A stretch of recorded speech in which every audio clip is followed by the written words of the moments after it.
Welcome, fellow freaks, geeks, and yes, welcome, cats, peeps, because it means, when I say that I'm joined by my lovely friend, Kat. Welcome, Kat. Hey, Kelsi, how's it going? We were just saying before we got started, it feels like it's been so long since we did one of these Zoom recap chats. It actually has been a while. I think our last recap was Halloween. Can you believe that? I can't. Like, how is it freaking the new year? I don't even know. It's really weird. It's like we're in time machines and just moving along. And I don't even notice like time passing at all. Exactly. Before you know it, it'll be summer, and we'll be planning our slasher marathon. I can't wait. That'll be a lot of fun. In fact, I'm just like in a very slashery mood because I just filmed a video where I was talking about slashers and summer camp horror. And then whenever you're talking about another season, for some reason it makes you long for that other season. Yes, it's really bizarre. It is.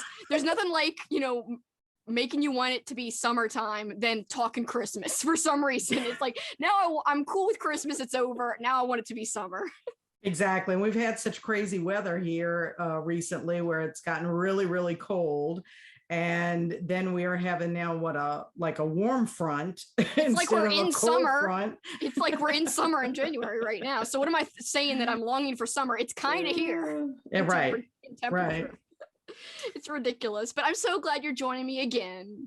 I'm excited because we haven't had a good conversation like this in a while. So I'm ready to kind of talk about how you felt about our books and our movies and everything else we did, because I actually really enjoyed my Christmas season and everything that I did this time. So I gotta say, I know this is a little spoiler. I had a lot more fun with the movie part of our like Christmas celebration, but I gotta say, my Christmas, it really was a lot better than I thought, because I was going in pretty grim, being like, there's no way it's gonna measure up till, to last year. Last year, you and I had just the greatest movie marathon. We had great books. And so I was like, there's no way it's even gonna be anywhere in the ballpark. But honestly, I lucked out with my movies. I feel so bad for you. My movies combined with the books, I really had a good Christmas in terms of the marathon and the readathon that I did, and it was super thematic and wonderful. But I really loved our books. Yes. I really loved our books. So I can't wait to talk about them. I mean, spoiler, all the books I read, 5 stars. And we disagree on one book. So I can't wait to talk about that book together. Which I actually am shocked about. I know. I am shocked too, because I was going in thinking I would love it. And we're going to get there, guys. That's a little teaser, because we're going to kind of break it down and find out why I feel the way I do. But I don't even know if I know. So we will get there and see if we can figure it out or not. Maybe I can change your mind. Maybe, because sometimes I do that to you. So yes. Maybe it'll work when you do it to me.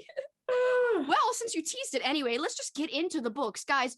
We're going to talk books, but we're also, after the books discussion, we're going to talk about the movies we watched very vaguely, very shortly. We're not going to go in depth. We're just going to basically do a top 10 list of the movies we watched in December, and we're going to give you a list of movies to avoid to save your sanity. We watch things so you would not have to. So you're welcome.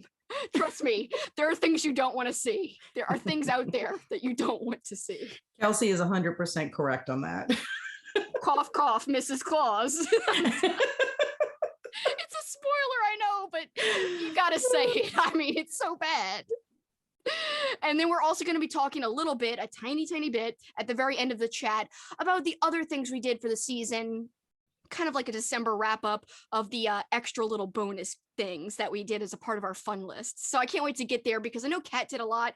I did a freaking ton, but a lot of it was due to Kat. So we'll get there. But first, as I teased, let's start off with the books. And as Kat said, we had a great reading month, and we actually had quite a few books in common, Kat and I. We had 4 reads that we had in common.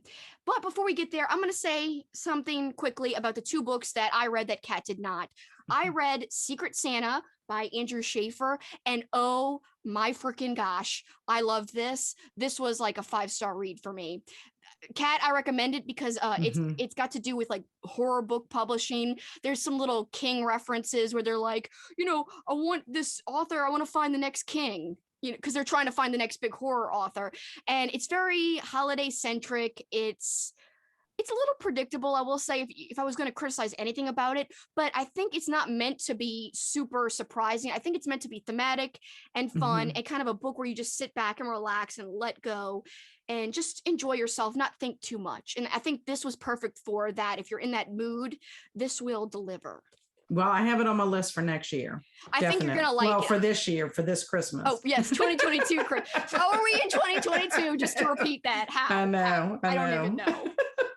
Have you accidentally said it was 2021 or written that it was 2021 yet? Not yet, but I mean, I'll refer to stuff like, oh, next year I'm going to blah, blah. Well, no, I'm currently in the year. Exactly. Like so yes, like just now. I do that too. I mean, I almost did it in my little book award ceremony because it was supposed to be about books I read in 2021. So I had to keep saying 2021 instead of last year and this year because it would confuse me. Like, exactly. I kept forgetting, like, are we really in 2022? Is it really next year? It's weird. Because I was still thinking this year is 2021. It's so exactly. weird. It just kind of creeped up on us. It did. And speaking of creeping, the other book I read, perfect segue, Kat, Seasons Creepings. And the funny thing is, one of the gifts Kat gave me, and we'll talk about her gifts she gave me all these cute gifts, but one of the books she gave me, it was called Seasons Creepings, but by a different author. And I can't wait to read her version of Seasons Creepings next year. But this year I read the version that was written by Ronald Kelly. It's a collection of his short stories. And I liked it a lot, but honestly, this is a spoiler because you haven't watched it yet, Kat, but I said this in my award ceremony video for the books that I read in 2021. Nothing compares to Autumn Crow. After I read that, it honestly ruined me a little bit for collections of short stories, especially collections all by the same author, because it's like, Autumn Crow is something special that they all had something to do with the town, that they all kind of connected together. And so to me, there was something about that struck a chord, and I liked how thematic it was and how it didn't feel random. And so with this, it felt more random to me. It was still well written. It was still fun and thematic. It just didn't hit as hard, I think, because of Autumn Crow. And I guess that's just a testament to how good that book is, though. So was this book supposed to have like a tie-in where it all kind of came together? I mean, that's the one thing that Autumn Crow was so wonderful. It was sort of like the X-Files or Buffy the Vampire Slayer, where you had individual stories, but then you had the underlying story, you know, that tied them all together.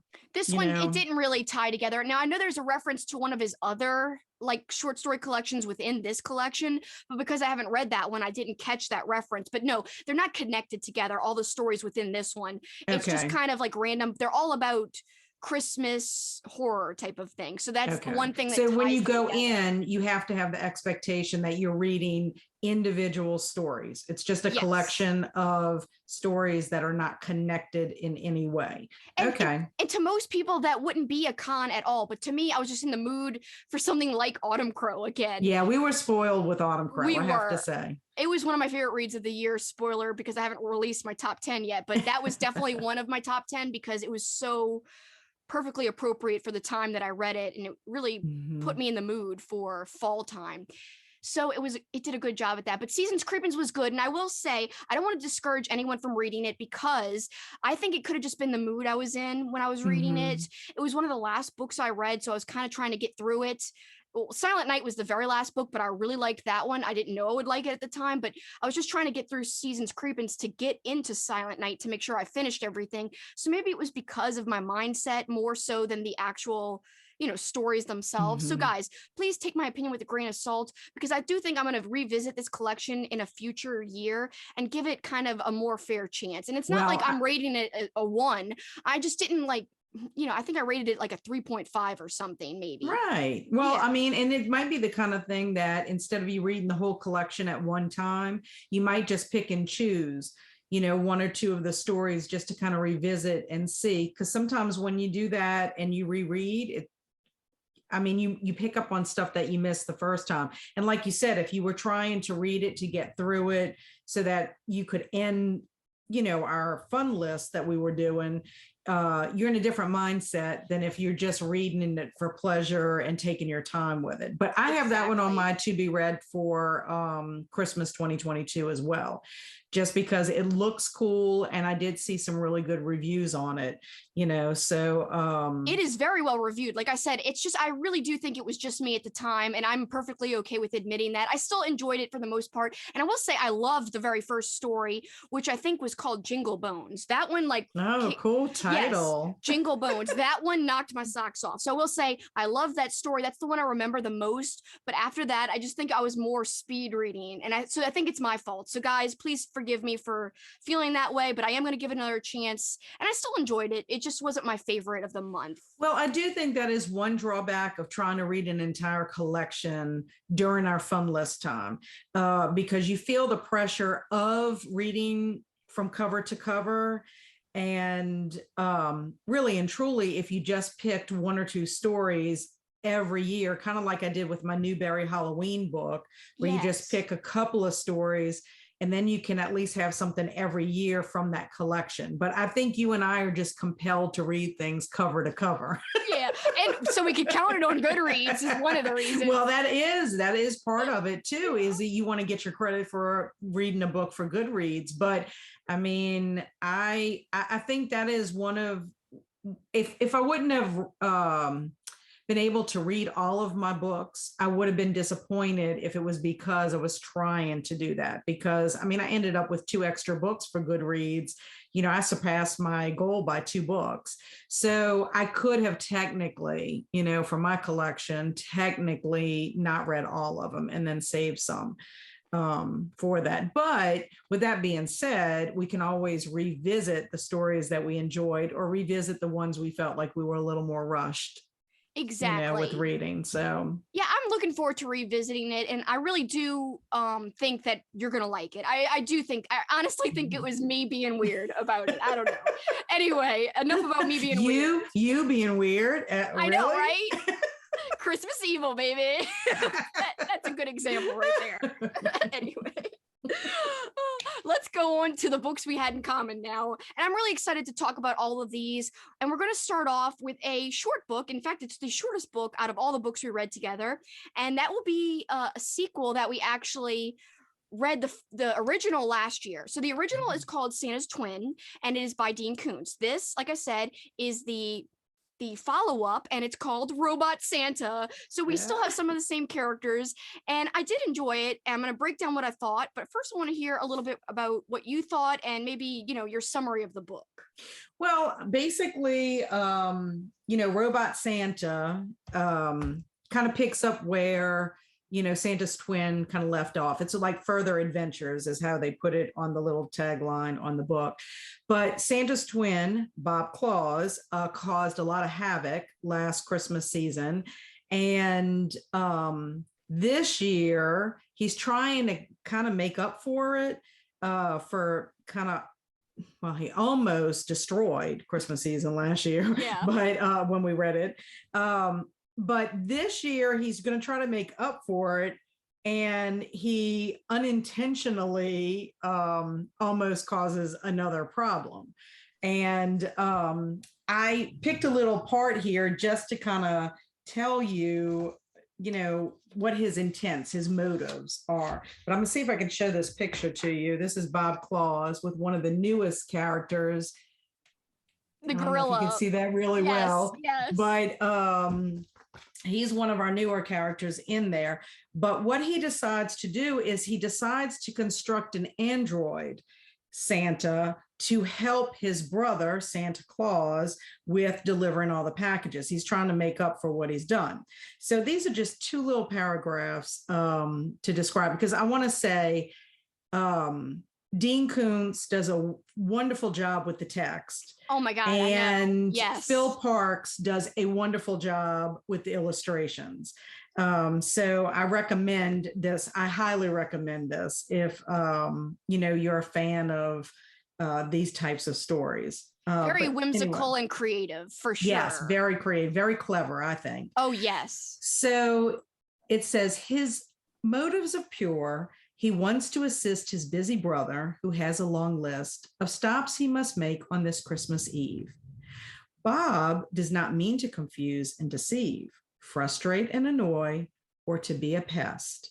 But these are all things that poor Bob does best.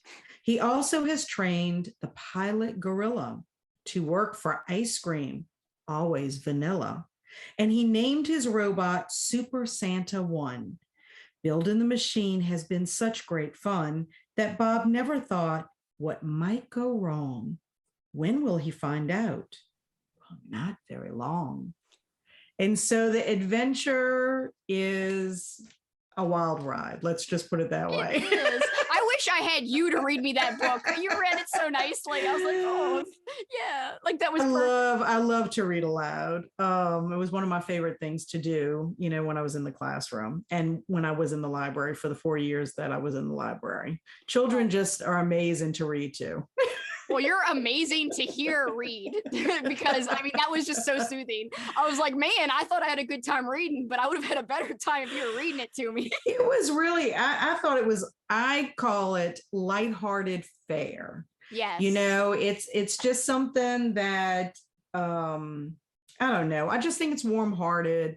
It starts off with him trying to be a good guy this time, and his intentions just kind of go a little crazy. And we meet up with the two little girls again, and I don't know. It's great fun. And I really do love the gorilla. The gorilla is just hilarious. The dog. Oh my God. Yes. The dog. Oh my God. The dog was so cute. And he was just so hungry. He wanted to help, but he was like, but this gorilla's making up some food. So might as well stay and find out what he's making. Yeah. So what did you think? What are your thoughts on it? I loved it. It was very cute and creative, but I gotta say, I didn't like it as much as Santa's Twin. And that's just because I have such a special place in my heart for that book. It took me last year so much by surprise when we read it. And I was like, oh my God, this is so creative. And I just thought like the story was a little bit better than in Robot Santa. Now, Robot Santa was cute and creative, but sometimes you were like, what? Like they stretched it a little thin a little bit. Mm-hmm. But again, you have to be super creative to rhyme the entire time to make it and fit in the story too. So props to Dean Koontz, because I can barely rhyme like 3 things, like 3 lines myself. He rhymes a whole freaking picture book. and he makes it a little, what I like about it is both books, not just Robot Santa, but also Santa's Twin, I feel like there's a little bit of not sinister, but there's like a little like kind of edge to them. Mm-hmm. It's not just a pure Christmas picture book that's like everything simple and nice. That like there's some some stuff in there, and that's because Dean Koontz writes thrillers and horror right for adults. Well, there is definitely conflict for sure, and especially in the first picture book. I mean, it really is basically to try to ruin Christmas in a way, whereas this one, I think he's trying to save it, but he's practically going to ruin it, with all his shenanigans or whatever. I just think he wants to be on the same level as Santa Claus, and he's just kind of needs to know where his place is. I felt a little bad for him at the end of the story because he was like being punished for almost ruining things. And I was like, no, I feel bad. He tried to help. So I felt a little bad for him a little bit, but it was a wonderful time, but it just falls short. I mean, barely from Santa's Twin. However, I do recommend both books very highly, especially if someone likes these simple, like lighthearted, like you said, types of books that really break up other reading. I think these books are great for in between, like an adult read. So these kind of take you back to a time of innocence, and they're just, you don't have to think too much. You could just sit back and enjoy and really take your time with it too, because they're always so short, these types of books, these little picture books and stuff. Just lovely. I definitely recommend these two. It's been, out of these last 2 years, they both have been like some of my favorite reads. So wonderful. Mine too. Yes, mine too. But like everything, when you have a sequel, sometimes the sequel always falls a little short, especially if you enjoy the first, book or the first movie, you fall in love with it, the characters, whatever. That's just, it just seems like that's how it is. Very rarely do you have a sequel ever match or is better. I mean, it happens. Except, in my opinion, Home Alone 2. I love Home Alone 2 better than Home Alone. Home Alone 2 is so fabulous. Tim Curry. Yeah, well, that's why, I'm sure. Yes. I mean, he really makes He really makes it, in my opinion. But I'm so glad you enjoyed it as well, Kat. Robot Santa, good stuff for sure. Mhm. I think I gave it a 5-star, or if I didn't, it had to be at least a 4.5 rounded up, but it was high. It was a high rating I gave it.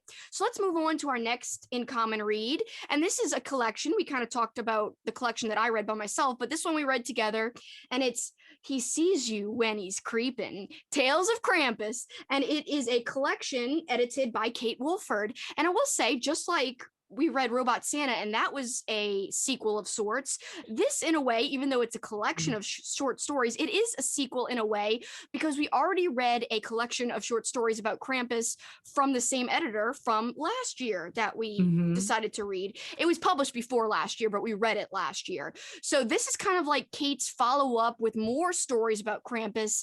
And I liked it, but I also, before I let you talk about it, I kind of feel the same way as I did about Robot Santa. Is it was good, but I still liked the original collection better. And I thought there was a lot more creative stories in the first one. I actually thought I liked a lot more stories overall in the first one, whereas there was more that I found that I wasn't jiving with in this one.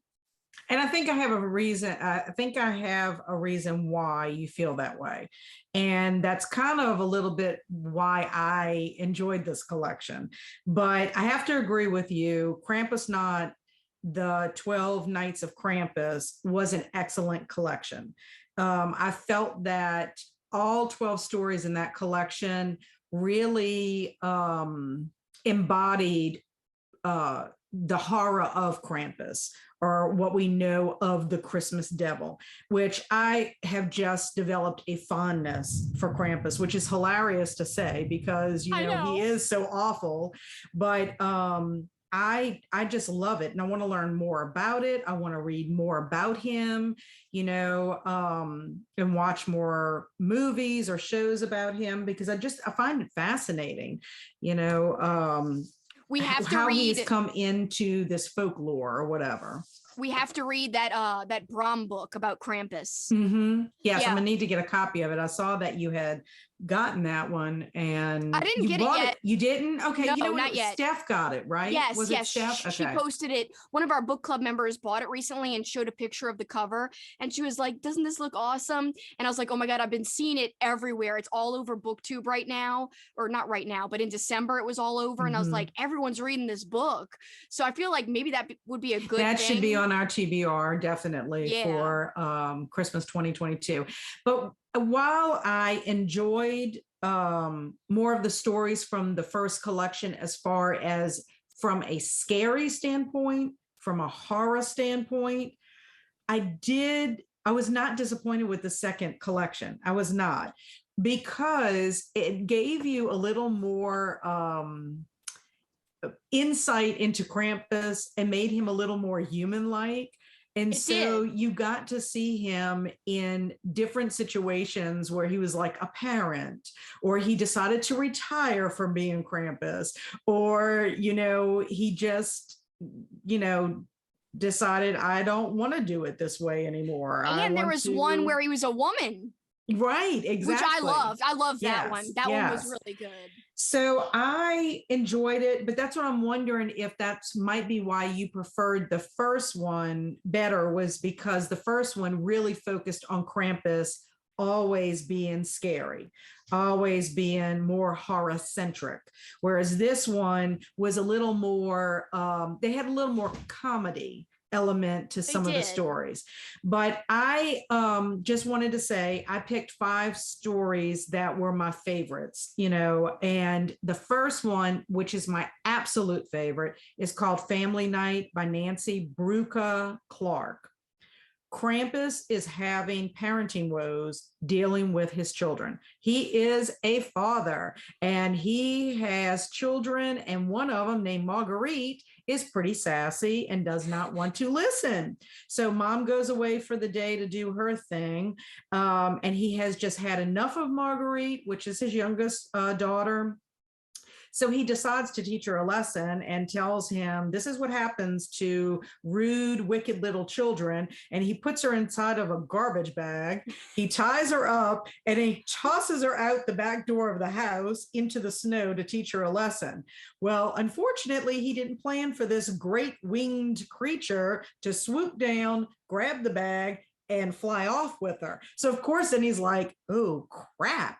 What am I going to tell my wife? I mean, I was trying to teach a lesson. What am I going to tell my wife? Because he's afraid of his wife. I mean, he this is Krampus, but he is afraid of his wife. She must be badass. I mean, right. She must be hardcore if he's afraid. It's just hilarious how he has to go and look for his daughter and hope everything works out. But it was just really funny seeing Krampus, who's supposed to be this big, scary monster creature guy, and how he's got to deal with his rude little daughter, and he has to do things like cook dinner, and he has to answer to his wife. So I thought that one was pretty funny.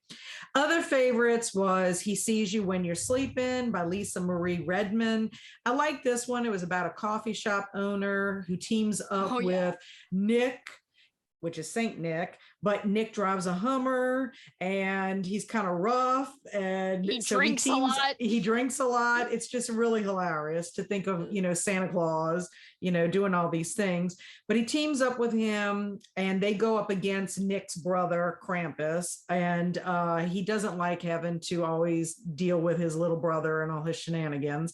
But it is to save his friend's son, who has made it onto Krampus's list, and he's trying to save him. Then I had Santa's Little Helper by Beth Mann. That's one of my favorites too. I like that one. Was really funny when Krampus turns the tables on Nicholas with the help of a wicked woman, and that one was pretty funny. How Santa was the real wicked guy. Yes, he was. Yeah, he really was, because Krampus in this story, poor guy, he's got to basically trick people and do all these things to them. But with the help of this wicked woman, he turns the tables, and it's pretty clever how they, how it ends up. My next one was The Business of Christmas by Anya J. Davis.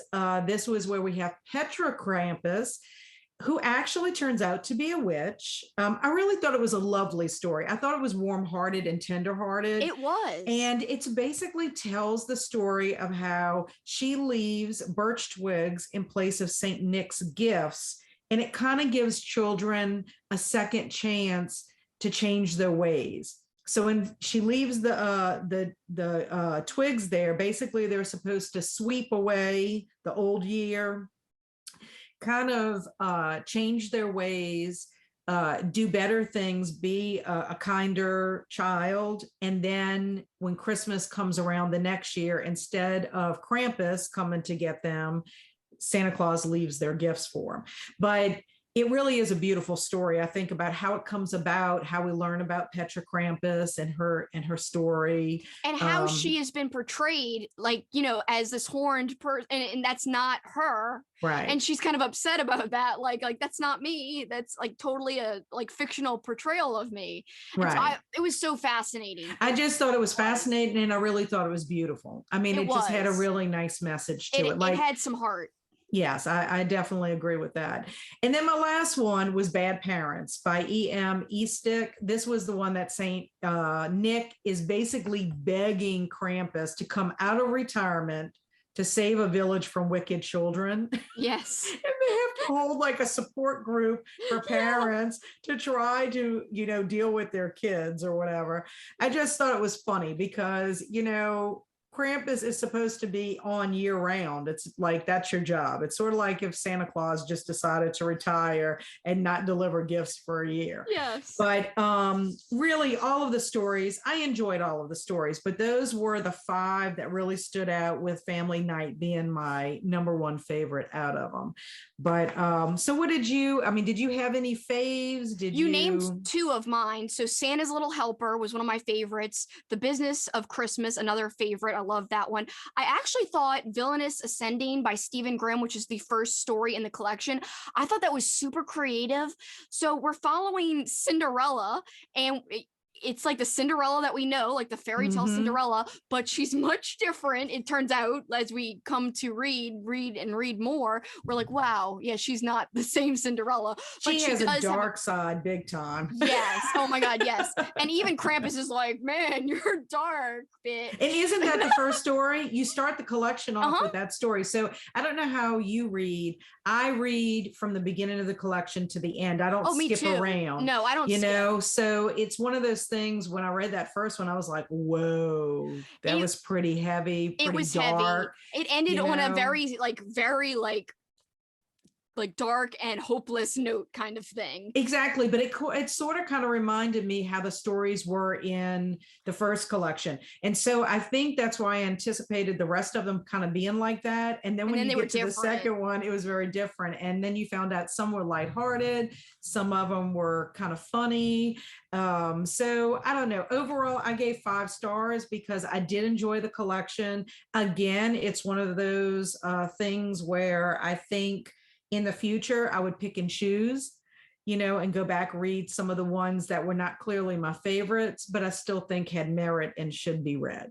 Yeah, I mean, I even had more favorites than just those 3. I mean, I did enjoy it. When I say I didn't like it as much as the first one, it didn't mean I didn't enjoy it. I very much did. But like you said, I do think that the first one is darker. This one, not only are you seeing a more human Krampus, but also I think that there's like this whole business side to Christmas. A lot of the stories have that in common, like contracts and like Saint Nick running a business, and Krampus is a part of that in one way, or maybe he's fighting against it. So it's like that seemed to be a common thing in a lot of this collection. I think so also. And also too, that Krampus was more of a job.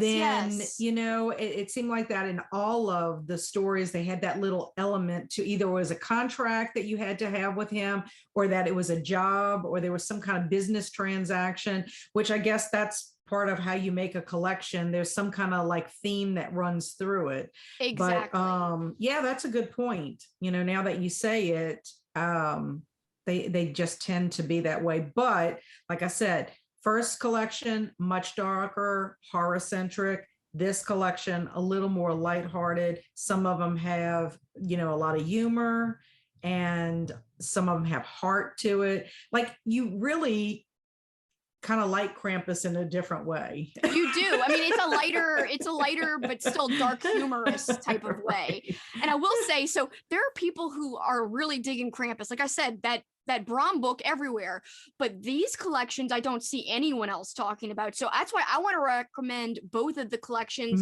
The one we read this year, which is like the second collection, He Sees You When He's Creeping, but also Krampus Not, the first collection. They're both edited by Kate Wolford.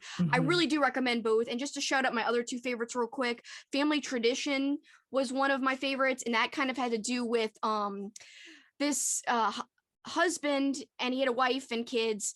He had his family not celebrate Christmas, and one of the daughters was so frustrated that the family didn't celebrate Christmas. And there was a reason, because when he was a kid, he upset Krampus, and he was afraid Krampus would come and find him and his family, and stuff ensues from there. It's not a spoiler. That was a stressful story. It was, and that one was very intense. S.E. Foley wrote that one. And then finally, my last favorite was Krampus the Summoning by Brad P. Christie. And I liked that one because it gave you a type of origin story for Krampus. And it was really dark. It was that one was one of the darker ones that made me think of the first collection, but it had a lot of power to it. I liked that one a lot. So like I said, this one had a lot. I'm not trying to downplay it because again, it's a sequel. It's a sequel based on, and like, I think the first collection was just knocked out of the park.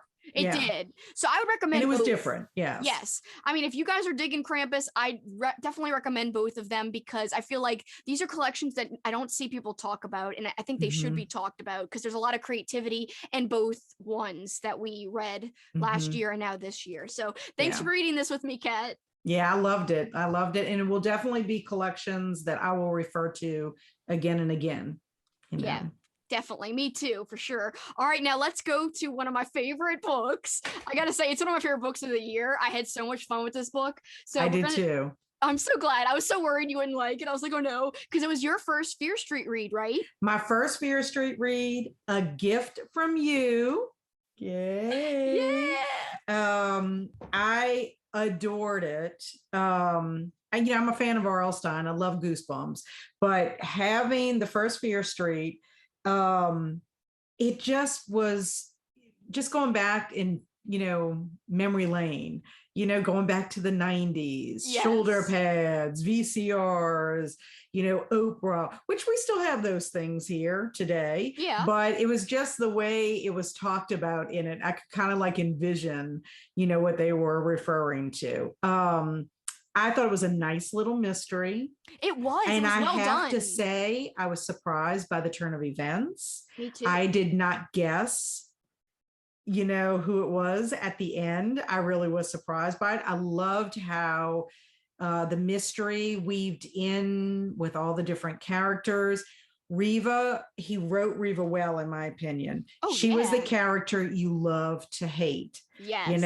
And I think at some points I could sympathize with her and I could see where she was coming from. I liked that there was a backstory to her, but then there were points where you were like, okay, I know this happened to you, but get a grip. You do not have to be this nasty to people. I know. Kind of thing. But and it was a quick read. It did not take me like any time at all to read it. I think I read it in a day. I really think it either took me a day or like a day in another sitting. Yeah, I want to say maybe 3 days. And I think the only reason it took me that long was I was trying to fit in my Christmas movies. So it was sort of like I had to watch 2 Christmas movies. But the thing I liked about it was a book that when I set it down, I kept thinking about it. Like, I can't wait to start reading it again so I can figure out what's going to happen. But I just enjoyed it. And I really, this is part of isn't there like a Silent Night 2? Like, I want to read the next one. Yes, there is a 2 and a 3. Yeah. So I want to read the rest of them. Me too. In this, the series, because I just think I think it was well done. I liked when it took place. I liked that there were characters that you love to hate, because Reva was not the only one in there that I could not stand that guy, Clay. I know. Yeah. There was a lot of good stuff in here that I liked, including the setting of like the mall and stuff. Yeah, I thought that was really good, and it did have holiday vibes, so it was literally perfect for December. It was a great December read. Like, you felt like you were at the mall working there at Christmas. And when she was describing being afraid of going into an empty mall, like, that resonated with me because empty malls freak me out. There's an episode of Are You Afraid of the Dark where a kid gets stuck in a pinball machine, and he's actually in a mall, like he's in the pinball machine, but the pinball machine's like an empty mall. And ever since I saw that, it like freaks me out, the idea of walking through an empty closed mall. So when she was describing how that was like one of her fears, I was like, hell yeah, me too. Well, empty mall at nighttime with mannequins. Yes. Okay. I mean, that whole combination. And pranks being pulled on her, so she's paranoid. Being pulled on her. And I have to say, I mean, for being the type of book it is, and when it was written, there were some scary points that happened throughout. And I was kind of surprised by some of the pranks, honestly. I mean, just the needle. Yeah. The gifts she received at the counter. Yeah. I mean, it was just, I don't know, really good. So Can you imagine having a needle on your lips when you're putting on lipstick? Like, no. Oh my God, that would hurt. No. Yes, definitely. Yeah. But I just think it had I don't know. I was really pleased with this one. Of course, I gave it 5 stars. I gave it 5 stars too. I definitely remember I gave this one a full 5 stars because I thought I had found like my favorite YA read of the year when I had read this book called Monster in November. This one, honestly, I think blew it out of the water. I mean, not by much, because Monster was great too, but this one was so good. I liked it more than I thought I would. And, I heard Cameron Chaney like kind of say how great this was. And I was like, yeah, his recommendations have never hit wrong for me so far. So I was going into it with pretty high expectations, but I'm so happy it met my expectations and exceeded them by like a lot. Cause I was like, it's going to be, you know, like all Fear Street kind of simple. Sometimes you can guess what happens, but this one I couldn't. So sometimes you have to just kind of let go and not think too much. But this one I think had the mystery to it that worked. Mm-hmm. Definitely. Because like I said, I was very surprised by the turn of events in it. Now, I will warn you, I don't think we're going to like all of our Fear Street reads this much, but I think they're all going to be like, you know, simple, quick, easy, enjoyable, nostalgic reads. Like you said, it makes you feel like you're back in the 90s. So if we do end up reading more because we have those books that we both have, if we wind up reading those, I feel like, and I think it's the first 4 or 5 Fear Street books in that collection. I don't think they're all going to be this good, but I still think they're going to be fun. And that's the point, you know? Yeah, I think so. And I mean, I would be curious to see people of today reading a book where it has those references and trying to figure out what are they talking about? Like what kids today reading it, yes. like what is this? Yeah. Kids today are so foreign to me. Like, how do you grow up? But you know what's really kind of crazy is Lois Duncan, who is one of my favorite horror writers for teens. A couple of her books, she went back and put references to them for modern times. They've done that with some other books too. I think some of Arnold Stine's. And she wrote in the collection of books that I have, because I read them, you know, of course, when I was younger, and then I bought a, I guess it's called an omnibus that has several stories in it, and at the end of it, it explains why she went ahead and did it to make it more pertinent to kids today. Yes. Yeah. Like, you know, so that they would understand. So then you have cell phones and things in there that wouldn't necessarily have been in the original copies. Yeah, but when you're reading it for nostalgia, it kind of takes away. I know it does. Because I was reading one of them like, okay, something is wrong here. Because when this was written, they did not have cell phones. Exactly. So that's what I like that. I like the fact that, you know, they were referring to things back in the 90s, you know, kind of just, you know, took me back, but definitely an awesome suggestion on your, you know, part. And Cameron's too. Thank you, Cameron. And I really do appreciate that you got me a copy for Christmas. Oh, you're welcome. Awesome. I'm so glad you enjoyed it. Yay. Because I was like, it's her first Fear Street read. The pressure's on. So I'm so glad it hit right. All right. So now let's talk about a book that we don't agree on at all. And this is so surprising. Like you said, like, I can't even believe we're talking about it like this right now. All right. So we're going to talk about Wraith, which is more of a graphic novel, more so than a book, you know, or a traditional story. And of course, this is written by one of our favorite authors, Joe Hill, and it's illustrated by Charles Paul Wilson III. And there were parts that I liked, but I just couldn't get into it. Kat, I want to hear why you liked it so much. You take it away first. Let's start off with positivity here. Well, first of all, I thought it was brutal. It is truly a horror story, and set not necessarily at Christmas time, but it has to do with Christmas land. Right. So if you've read Nosferatu, or how you pronounce it, Nosferatu, based on the license plate. I don't know if you can see the license plate right there. Yep, it's perfect. Yeah, so Wraith refers to the car that Charlie Manx purchases, you know, back in the day. And the Wraith has supernatural powers. Right. And it leads them to a place basically in Charlie's mind. But Charlie Manx is a horrible, horrible person. And he is a horrible person because of the circumstances of his upbringing. I mean, he's had a really horrible childhood,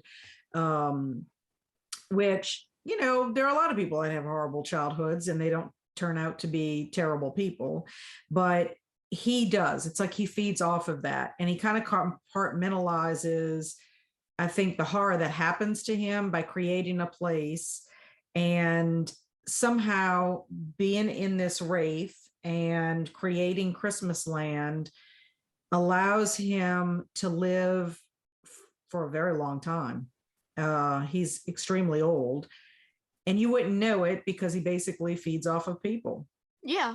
And he feeds off of their unhappiness because he finds other unhappy people, especially kids who have like unhappiness, and he like kind of draws on that and brings them to Christmas land. I mean, you would think though, as a kid, I mean, this is not why I didn't like the book. I'm just saying, like, Right. let's talk about the psychology of the character. Wouldn't he want to help kids that had a bad upbringing like him and who are sad instead? Well, but I think he thinks he does. He's in trying his twisted to keep mind. them, well, he's trying to keep them as children.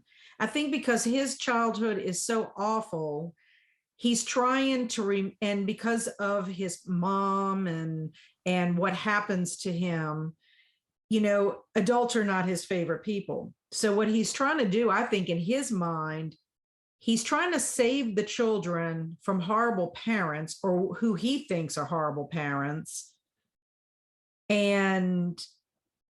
But also it feeds him.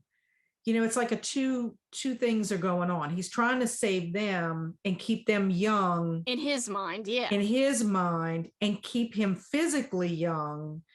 But in order to do that, he turns the children into monsters. But then he has to feed the monsters in order. And so then that's where adults come in. And I think that's like you were not very happy with the prisoner story that happened in here, but I think it was necessary for them to have a way for you to see why he uses the Wraith, how he gets them there. You know, he always has a henchman that has to somehow bring the children to him or bring the adults to him in order to continue his life and to continue Christmas land. Right. And so while maybe they could have chosen a different way of introducing characters to show you his nefarious plans or what he's been doing all these years, that particular story probably didn't resonate with you. Maybe they could have come up with a different way to get these characters here. But at the same time, I think also too, you kind of find out how we get Bing in Nosferatu. You know, how he comes about, because his henchman in Wraith is not his henchman in Nosferatu. Right. I just don't think it was so evident that that guy was his henchman, just that they had met up a few times and that he had given him kids that he needed to make disappear essentially. But the way you explain it makes me like it more is the funny thing. Well, the reason I think is because he does end up realizing, and that's why he ends up he meets his demise in Christmas Land, because he realizes what kind of a person he is. And he even makes a comment in the book that he needs the next person that he needs to help him has to be somebody more childlike, has to be somebody that's not more worldly, or has their own sinister plans in the making. And because it's okay to look at mommies, but not kids. Right. And so when he finds out what happens in that situation, then we realize it's really weird. Charlie Minx has his own code of conduct. It's almost kind of like how prison is. You know, you have prisoners and they go into jail in these hardcore prisons where they've done awful, awful things. You've got murderers and rapists and everything, but yet they have their own code of conduct in prison. If a child molester goes into prison, their life in prison is going to be horrible, right? Because there's going to be a justice that happens, because while you have murderers and rapists and all these people that do terrible things in prison, some of those terrible people have children and they love their children, even though they do these horrible things. Yeah. And so they have justice within the prison system. Charlie Minx has his code of conduct too. And that's what ends up. So it's almost like, why did they choose the prisoners? You know, prisoners have their code of conduct. Charlie Minx has his code of conduct. You know, not all the prisoners were bad people. Even the guards were not necessarily bad people, you know. So you had stories within stories. So there was some layering in it. I just think it kind of set it up. This was a prequel. It kind of set it up for how do we get Bing as a part of his life. Wraith to me was more about Charlie Manx and about setting up Christmas Land and kind of showing you how he is able to sustain Christmas Land. Whereas Nosferatu was Vic McQueen's story. Yes. You know, and her journey and what happened and how she's able to connect with Christmas Land and, you know, what she has to go through with that. I will say that my one thing that I didn't like about it was the text. Yeah, it was really small. It was hard to read. I found it was so little. I don't know if you can see it like that. Yes, it is I little. found for me, I mean, I have progressive lenses, so I have bifocals to see up close, but there were times where I was like, do I need to get my magnifying glass because I can't focus, and that was distracting to me at points. Me too. You know? And I think that might have affected my enjoyment a little bit just because I was like, damn, like this is so hard to read. Like, why did they make it so small? Exactly. Now, also, I will go back to the prisoner part. I think for the prisoners, if all of the prisoners were terrible people, I think you would have felt like, okay, Charlie Minx deserves to have them and they deserve to have their comeuppance when they get to Christmas Land. But because there were characters in the situation between the guards and the prisoners, I just kind of felt like it shows you that not everyone who goes to Christmas Land deserves to have that outcome. You also got input into how terrible the children become. Mm-hmm. You know, it's like he took them away from what he considered bad situations and he turned them into monsters, which to me is like, you know, you're being judgmental to the parents based on what happened to you, but those parents weren't necessarily the same as your mom. They were doing the best they could with what they had to deal with in their environment. And you are basically sentencing them to something even more horrific, in my opinion. Yeah. And I just found them very, very scary. You know, the whole game they play with the scissors, you know, scissors for the drifter or whatever it is. Yes, or whatever, that was very is creepy. Just freaky. And I think another thing about Wraith, why I probably liked it a little more than you did, is I did watch Nosferatu on AMC. And there is a part, I believe, in season 2 where you get more of the backstory that kind of resonates with Wraith. Oh, really? So I kind of knew a little more. The backstory is not 100% the same. It's, you know, a little bit, which is kind of good in a way that they kind of took liberties. But the actor that plays Charlie Minx is Creeping. And I'm going to tell you what, they did not hold back. AMC did not hold back on the brutality. Really? And the gore and how it's portrayed. It's, in my opinion, pretty graphic. Yeah. In moments. I've only watched one episode. I really have to check out the rest of the show one day for sure. I would recommend it. I think that perhaps if you watch it, it's only 2 seasons. It didn't get picked up for a 3rd season, which I was kind of disappointed because of how it ends. Oh, but no. Yeah, I mean, it ends, but the way it ends, there's potential. It's sort of the same way Hannibal ended. They left it open-ended that if somehow they wanted to continue the story, they could. But I enjoyed it. I mean, you know, art's subjective to people, but I enjoyed it. I thought it was dark. Mm-hmm. I thought they did a great job with special effects.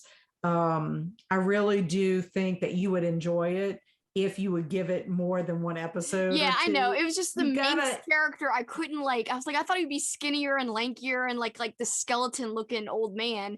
And because he looked different, that's why I had a hard time. But I think maybe more time has passed since I read the novel, because if you remember, I tried watching like right after I read the book. So now it might be easier for me. I've had some time now between the book and maybe giving it another shot. Maybe I'd get into it even more. But I mean, I love your explanations because it's such a different viewpoint than mine.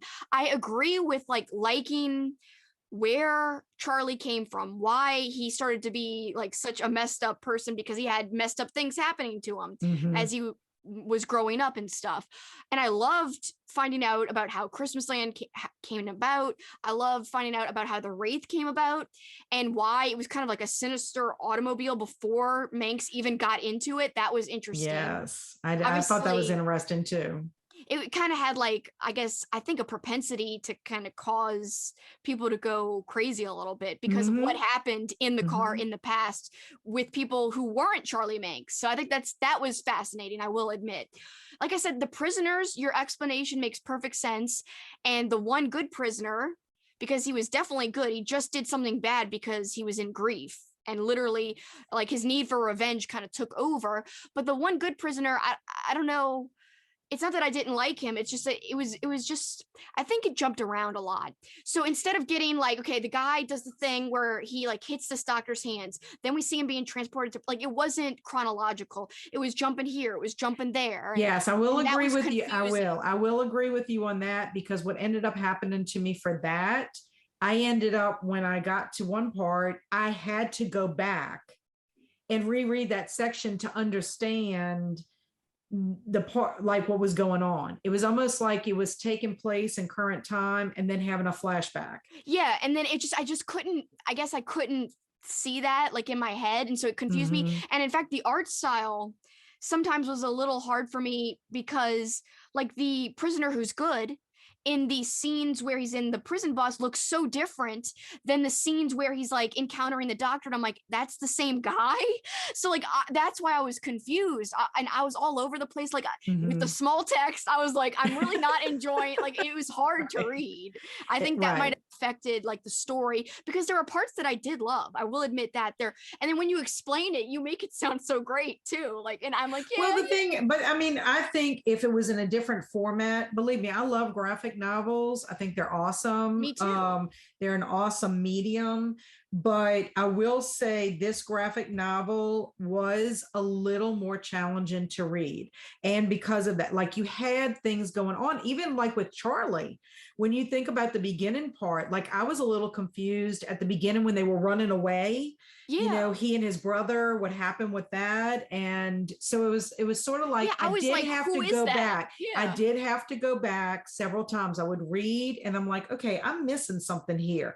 Then I would go back and reread the section again with that. And then I'm like, okay, that makes sense to me. But I had to work. I had to work at it. And sometimes when you have to work at reading something and it feels disjointed, you don't have the same level of enjoyment with the book that you would if it was just a straight shot. Right. You know, I do think that we had to work harder in Wraith than we did for Nosferatu. That's what I felt. And that's why I think I was disappointed because, you know, Nosferatu, you get into it, you like sit back and you're like, whoa, this is a wild ride. And like you said, you don't have to work. It's more, but I mean, like, I do think the illustrations added to the darkness of it. There were some pictures in here, especially of the children. It's very hard for me to see children in a way that's not pure and innocent. I always feel like there's a level of scariness that comes up. It was just sort of like when we read The Reckoning. Yeah, evil kids. Scary children, evil kids really bother me because you just never think of them being able to get to that level.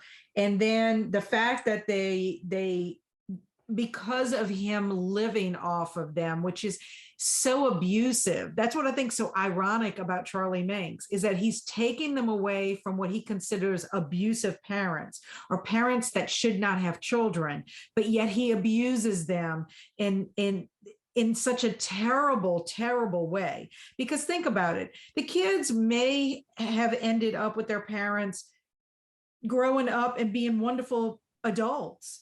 Some of them may have needed therapy and may have stumbled on hard times.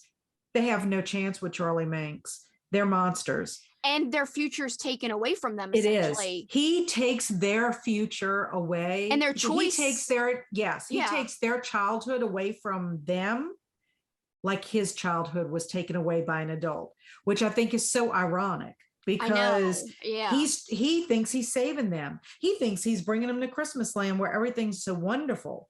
I do like how everything kind of came full circle with the guy who sold him Christmas land. Yeah, and at first I was confused on that. Like I was like, what's happening here? But I do think realized who if it would have been in a different format, you probably would have enjoyed the story a lot more. If it had gone like chronologically, probably, yeah. Yeah, I do think so. I think if you read it again in a different time, maybe even read it after maybe watching, the AMC adaptation of, Nosferatu, that you might appreciate it a little more. I can't be 100% that would be true, but I think that you might appreciate it a little more. I applaud Joe Hill because if you remember, Joe Hill started off as a comic book, writer, at Lock and Key. Have you read Lock and Key? I have not read Lock and Key yet. See, and I like it. I do see, that's another reason why I was like, why don't I like Wraith? I like Lock and Key. Look at this. I mean, look at this. How horrific. Yes. I mean, I just, when you see children that look like, and then the fact that he did it to his own kids, he is such a horrible person. Horrible, brutal. I just think it's a brutal story. It is a brutal story. The illustrations are brutal. And then you even get some extra illustrations in the back. I mean, look how great these illustrations are. Illustrations I love. For some reason, I like the back illustrations better than the art style, like in the comic itself. That's Charlie Manx right there with his daughters. Yep. Who he turns into these monsters. This one, oh my gosh, the whole scene with the moon. Yeah, the moon was great. Just so I don't know. I just that aspect of it just brought it to life. But I do think watching the show, also helped me. The other thing I wanted to bring up to you, you've read The Shining. Yeah. And you've seen Dr. Sleep. Yes. You've read Dr. Sleep. I've read Dr. Sleep. Okay. I find you've read some Joe Hill enough and you've read some Stephen King enough to know that their minds work kind of similarly in their horror. Okay. I find when Charlie Manx's whole Christmas land being in the mind kind of reminds me of when Danny, as an adult, after The Shining in Dr. Sleep, when he has his lock boxes in his mind, to have to take the horrors and put them in the lock boxes. Yeah. Kind of reminds me of how the mind is so powerful. Also, remember in Dreamcatcher? Did you ever read Dreamcatcher? I watched it. Watched it. Okay. Dreamcatcher is the same way, where the mind is super powerful. Yes. About how he made the file cabinets and the filing. So it's amazing to me, that similarity, that it just shows you how powerful your mind can be, but also how scary your mind can be. Yes. When you describe the story, I'm like, man, she's making it sound really great. I will give it another chance. I'm not against, me, I'm not against things completely. I'm not against it anyway. I mean, I was going into it wanting to love it. So it's like, it's not like I was looking to find something to hate. You know what I mean? So no, but I think this is a big thing. This is a big thing about expectation. Expectation, and the opposite of expectation is disappointment. So when you go into anything, your level of expectation is going to be your level of disappointment if it doesn't meet it. So if you go in with high expectation, you're going to, and you don't like it as much, that disappointment is going to be high, so it's like, if you can go into it thinking, okay, my expectations for this, like I have high expectations because I love Nosferatu so much. However, it's written differently than Nosferatu. Right. So my expectations really can't be up here. It's got to be a little bit lower because of the format, maybe. I just think like also I think reading some Lock and Key kind of messed with me because it was different than even Lock and Key, which is this is similar format. And so Lock and Key, by the way, is also really brutal. And I've also watched the one season, I believe it's still only one season that's up on Netflix. Now they have not made the show brutal like they have made the comics. Like the comics are brutal. And so I did find Lock and Key, and I'm going to stick with this because it's just true. It was easier to understand as I was reading Lock and Key. Now I'm still not that far. I think I've only read like 3 volumes, but I want to keep going. I don't know why I haven't picked it back up. But I think I read it in late 2020, kind of shortly after Nosferatu. But I guess because of that expectation and the Nosferatu novel expectation, it was like, boosh, my mind can't handle it at the time. Well, because I mean, I don't know of anybody that would not like Nosferatu. I cannot even imagine. It is so good. It is that good. It's a book that you want to revisit and revisit. I still think about that book. Yeah, I do too. I do too. It's almost like Heart-Shaped Box. It is. Parts of me want them to make a movie out of Heart-Shaped Box, but then parts of me don't, because if they can't live up to you know what they're making into a movie. It's not Joe Hill, but a book that you said really affected you and you liked. My Best Friend's Exorcism's being made into a movie. Oh, awesome! I hope that turns out. I hope that they can really do a good job with it, because My Best Friend's Exorcism, first book ever read by Grady Hendrix, thanks to Kelsi, because she recommended that numerous times to me. Is just phenomenal. There's so many things about it that's just so awesome. That I hope they can capture the emotion and not focus too much on what's supposed to be the horror of it. Right. I just hope they really can capture also the the 80s vibe. We'll see. Like I'm a little scared, like you said. But unlike with Wraith, I'm gonna go in with lower expectations. So maybe I'll be surprised instead of disappointed, like you said. Right. Yeah. I mean, I think that's the best thing that you can do. I mean, I think you want things. When you love something so much, like you and I just fall madly in love with movies and books and, a lot of things, just it feeds my soul. Culture. Yes. That, we just want everything connected to the things we love to be just as awesome. And sometimes it doesn't work that way. Sometimes we just have to rein ourselves in and say, it is what it is. It's different how they're presenting this, and try to appreciate it for what it is. I think that's a great sentiment. I do. I agree with that. And I am appreciative of the parts of Wraith I liked. Like I said, the backstory stuff was wonderful, but I'm going to do what you suggested one day and then give it another shot, especially if it's after I watch the show. Like you always, we talk about it. It's subjective. It is. And we're not going to always agree, even though 99.5% of the time you and I agree with stuff. With books, especially. Not as much movies, books, yes. Yes. Sometimes we will disagree. It's just inevitable. Yes, it is. It is, but it is kind of. I like hearing different perspectives. Me too. And it's not going to take away my enjoyment of it just because you or someone else disagree, as the same for you. Yeah, and I love when people can kind of talk about differences of opinion in a respectful way, like we do to each other. Except when I was kind of railing on you about Christmas Evil and everyone liking it and me winning, but that's neither here nor there. Let's not talk about that. But yes, it was still I'm still glad I read it for sure, and I'm going to keep it on my shelf. I'm not going to be giving it away or anything, of course. Right. Yeah. All right. Well, that was a great month of reading, even with my little disappointment with Wraith. I overall really did have a wonderful time reading these books with you. So thank you for doing that with me, Kat, because I know you were rushing to get them done at the end of the month. Mm-hmm. Yeah. But you did it. You should feel accomplished. I did it. Yes, I do feel very accomplished. Well, let's talk about another big thing that we accomplished in December, which was watch a. Well, I was gonna say, like I was gonna curse again, but we watched a boatload of movies since it's Christmas. Like in the spirit of Christmas, I'll try not to be as, vulgar, I guess.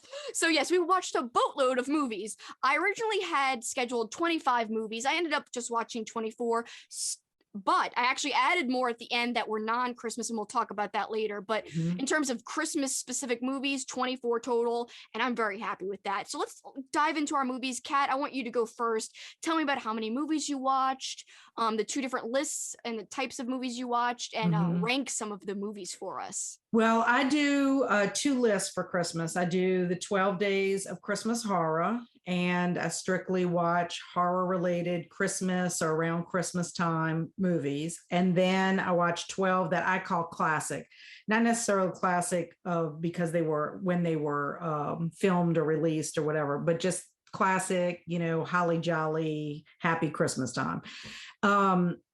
So I always watch my horror movies first. And once I finish with those, then I go ahead and watch the Christmas ones that are a little more classic, closer to Christmas to get me into that Christmas, vibe.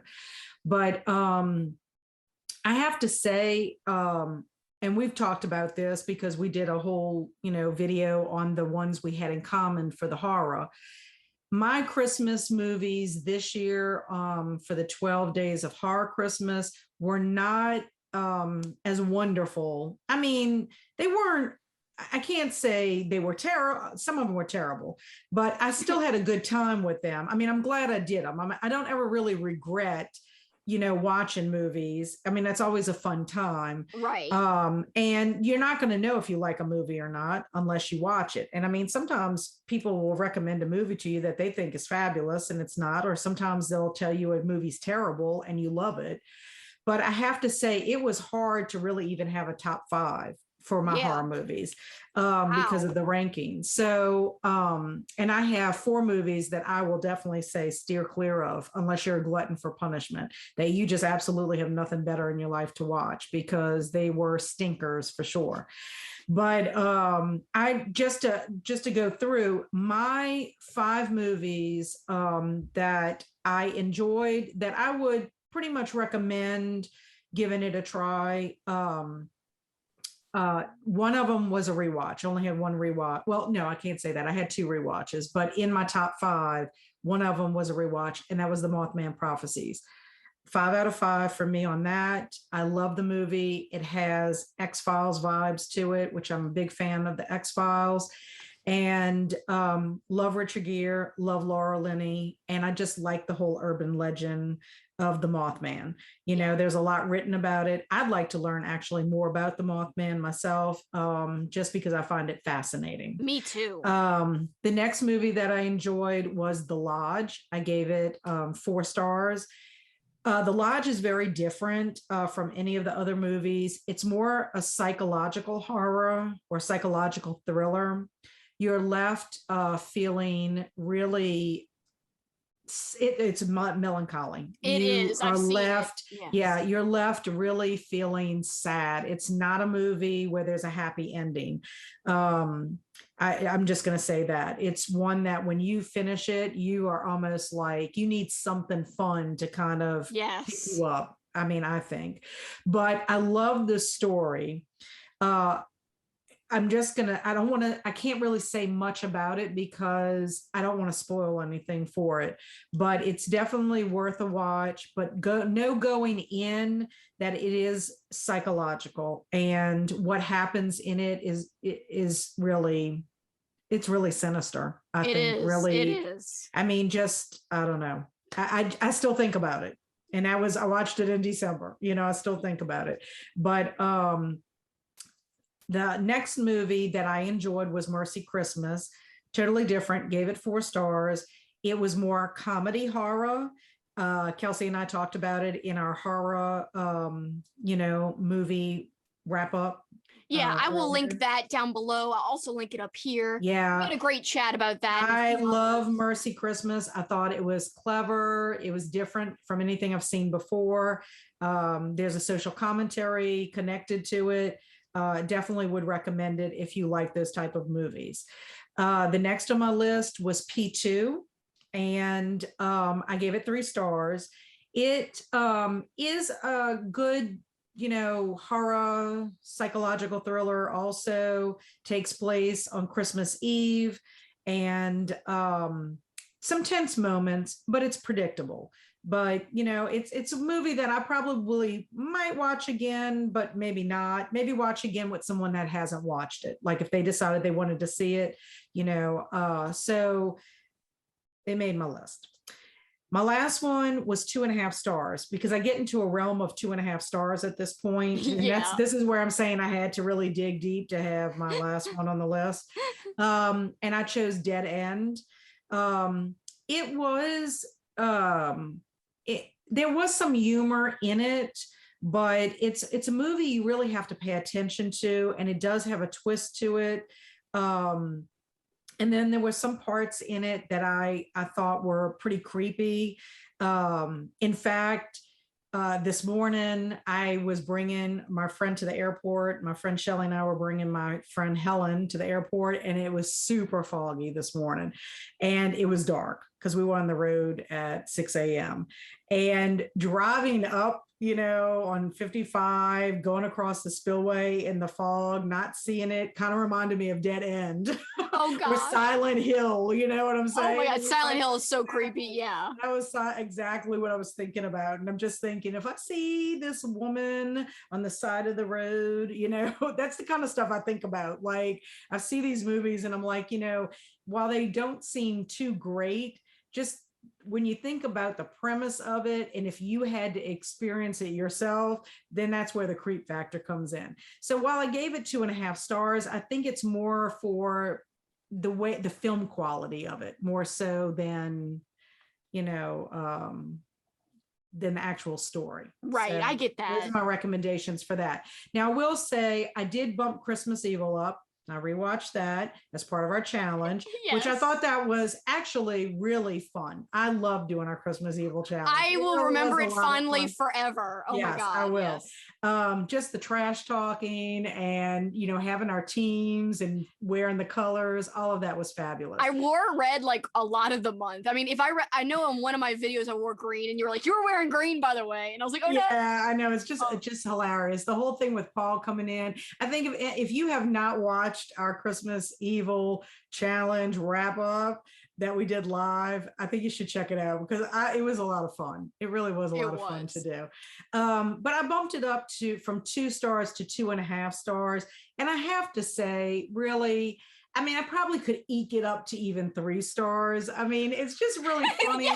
It's funny how I feel about it. I really don't really know how I feel about it. I'm kind of conflicted. It was so cheesy and corny in so many parts, and some of the scenes just, I know I probably should watch the director's commentary when I watch it, because maybe I would feel a lot differently about it. Yeah. But watching it the second time, honestly, I paid more attention to it, and there were things about it that I was like, okay, I kind of get it. I kind of see this. I understand what's going on here. I understand why he's doing what he's doing, but there are some parts that I just can't accept, that I just think are so ridiculous that I'm like, this is too ridiculous. Of course, it was made in the 80s. Well, and it's supposed to be like a little bit surreal. I mean, the director does say that, but you wouldn't necessarily know that going in and like watching. And I do think that's the one thing when you're researching this movie. I don't like to research too much with movies, because I don't want to see any spoilers. But I do think if you go into some of those movies knowing that, or if you go into a movie knowing that a movie's a little more of a comedy horror or satire than trying to be more serious, I think it's expectations. Your expectations are a little bit different. I don't think they really should classify Christmas Evil as a slasher film. I agree. That's misleading. There's just a lot of things. It's sort of like the whole thing with Alone in the Dark. And I'm almost wondering if it's because those were 80s movies and that's what they considered slashers. But then when you compare them to other movies that were made in the 80s, you're like, can't you see how it doesn't even compare to Halloween? or compare I mean, to Friday even the the director 13th. the director even said, like, it's not a slasher. Like, that's not really what it was ever meant to but be. They classify it that way. Right. So with that being said, I mean, I would give Christmas Evil a chance. I mean, but no, going into it, you're going into a film that is surreal. It's kind of fantasy horror in some ways. And don't have high expectations for it. It's a slow burn. Don't think it's going to be fast paced. Yeah. Like Kat said, it's not a slasher, so you're not going to get tons of killing and tons of blood. It really is not about that. It's about like one man descending into madness, and like everything that surrounds that in a way. And like kind of it just happens to take place around Christmas, really. Right. And so if you can go in with that kind of mindset, I think you might enjoy it better than I did the first time I saw it. The first time I saw it, I was like, I cannot even believe I watched this movie. It's so I know. It's so ridiculous. I can't believe how lenient you're being on it now. It's crazy. It is. It's really weird. I think that's the one drawback about us sometimes doing so many movies at one time, is I do think sometimes movies need to be watched more than one time. Because if you can't, for example, watch a movie all the way through, say you got to start and stop, depending on what's going on in your personal life at the time. I just think sometimes, because like I said, I watched it differently this time than I did the last time. So I do think for future marathons for myself, I don't know if I will necessarily watch as many. I do the 12 Days of Christmas horror and the 12 Days of my classic.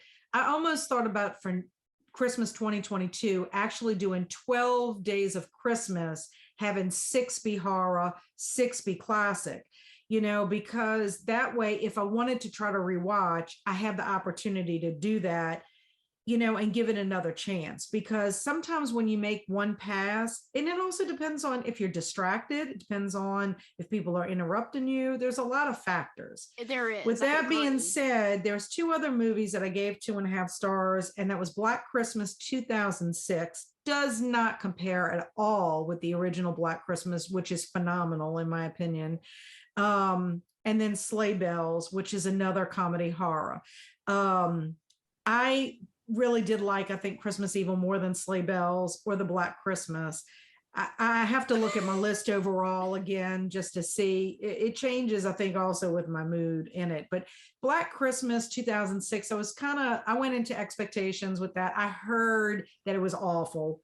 Read reviews that it was awful. I heard it was awful too. They had so many people in it that were, big names that I have seen. I mean, the young girl Trachtenberg, I think is how you pronounce her last name. Michelle Trachtenberg. She played Buffy's younger sister in Buffy the Vampire Slayer. Lacey Chabert was in there from Party of Five. So I think I went in with, you've got some big names in here, which that doesn't mean anything, because I mean Barry Bostwick is in Sleigh Bells, and that's about the best thing about Sleigh Bells. It is literally the best thing about and the fact that you do have Krampus in Sleigh Bells. But I do think a lot of the films that I watched, the films were not on the same scale budget wise, and also you have a lot of people, I think it was like their first films, they were using monies from Kickstarter, at least my bottom 4, definitely, for sure. Now these, if I could just not give a star rating, I would have given no star rating for my last 4 because they were awful. Okay. Awful, to say the least. But I watched Krampus, the Christmas Devil. Terrible. I knew it would be. I had a feeling. Terrible. The Traveler, which I thought, okay, Val Kilmer's in it. I like Val Kilmer. I've seen lots of great movies with Val Kilmer. I don't even know why Val Kilmer even did this film. Terrible. Slow. I fell asleep so many times in the movie because I was just like, this is terrible. Mrs. Claus. Yes, I agree. Don't ever watch it. I'm just like, the scariest thing about the entire movie is the poster. And she does not even look like, Mrs. Claus doesn't even look like the poster. That's the poster, what I think is disappointing. And there is one scene in the beginning that's kind of gross and creepy. Not the very beginning. The bedroom where she's killing people. Yes, that is. But and then herself. But yes. And then all through the house. Awful. Just awful. I mean, I'm just like, I thought All Through the House, like, because, okay, you were like, this is so bad. I was like, I'm intrigued now. And you're like, you should watch it. And so I added All Through the House. It wasn't on my original list. And I actually didn't think it was as bad as Mrs. Claus at all. I thought it was leaps and bounds better than Mrs. Claus, because at least it was shot like a movie. Like in terms of, production. I mean, it didn't look quality. like it was like a student film. Exactly. I felt sort of like Krampus, the Christmas Devil, Mrs. Claus were more like student films, kind of sort of like Memorial Day was for me. Yes, exactly. You know, when we did our holiday chat. I mean, definitely not as great as 2020. I had a good time, but I had a lot more duds. Like I said, it was hard to make a top 5. Which is saying something. I mean, yeah.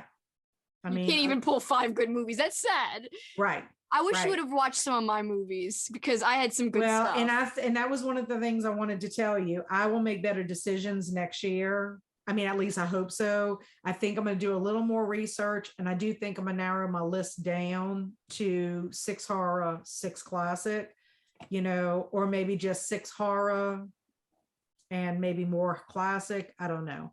But as of right now, that's what I'm kind of leaning towards. I think we should because I think we should kind of, as we were talking about before we were recording, I think we should kind of lean more into winter horror instead of just confining ourselves in December to Christmas horror, because I think we have kind of covered the greatest stuff that there is for Christmas horror.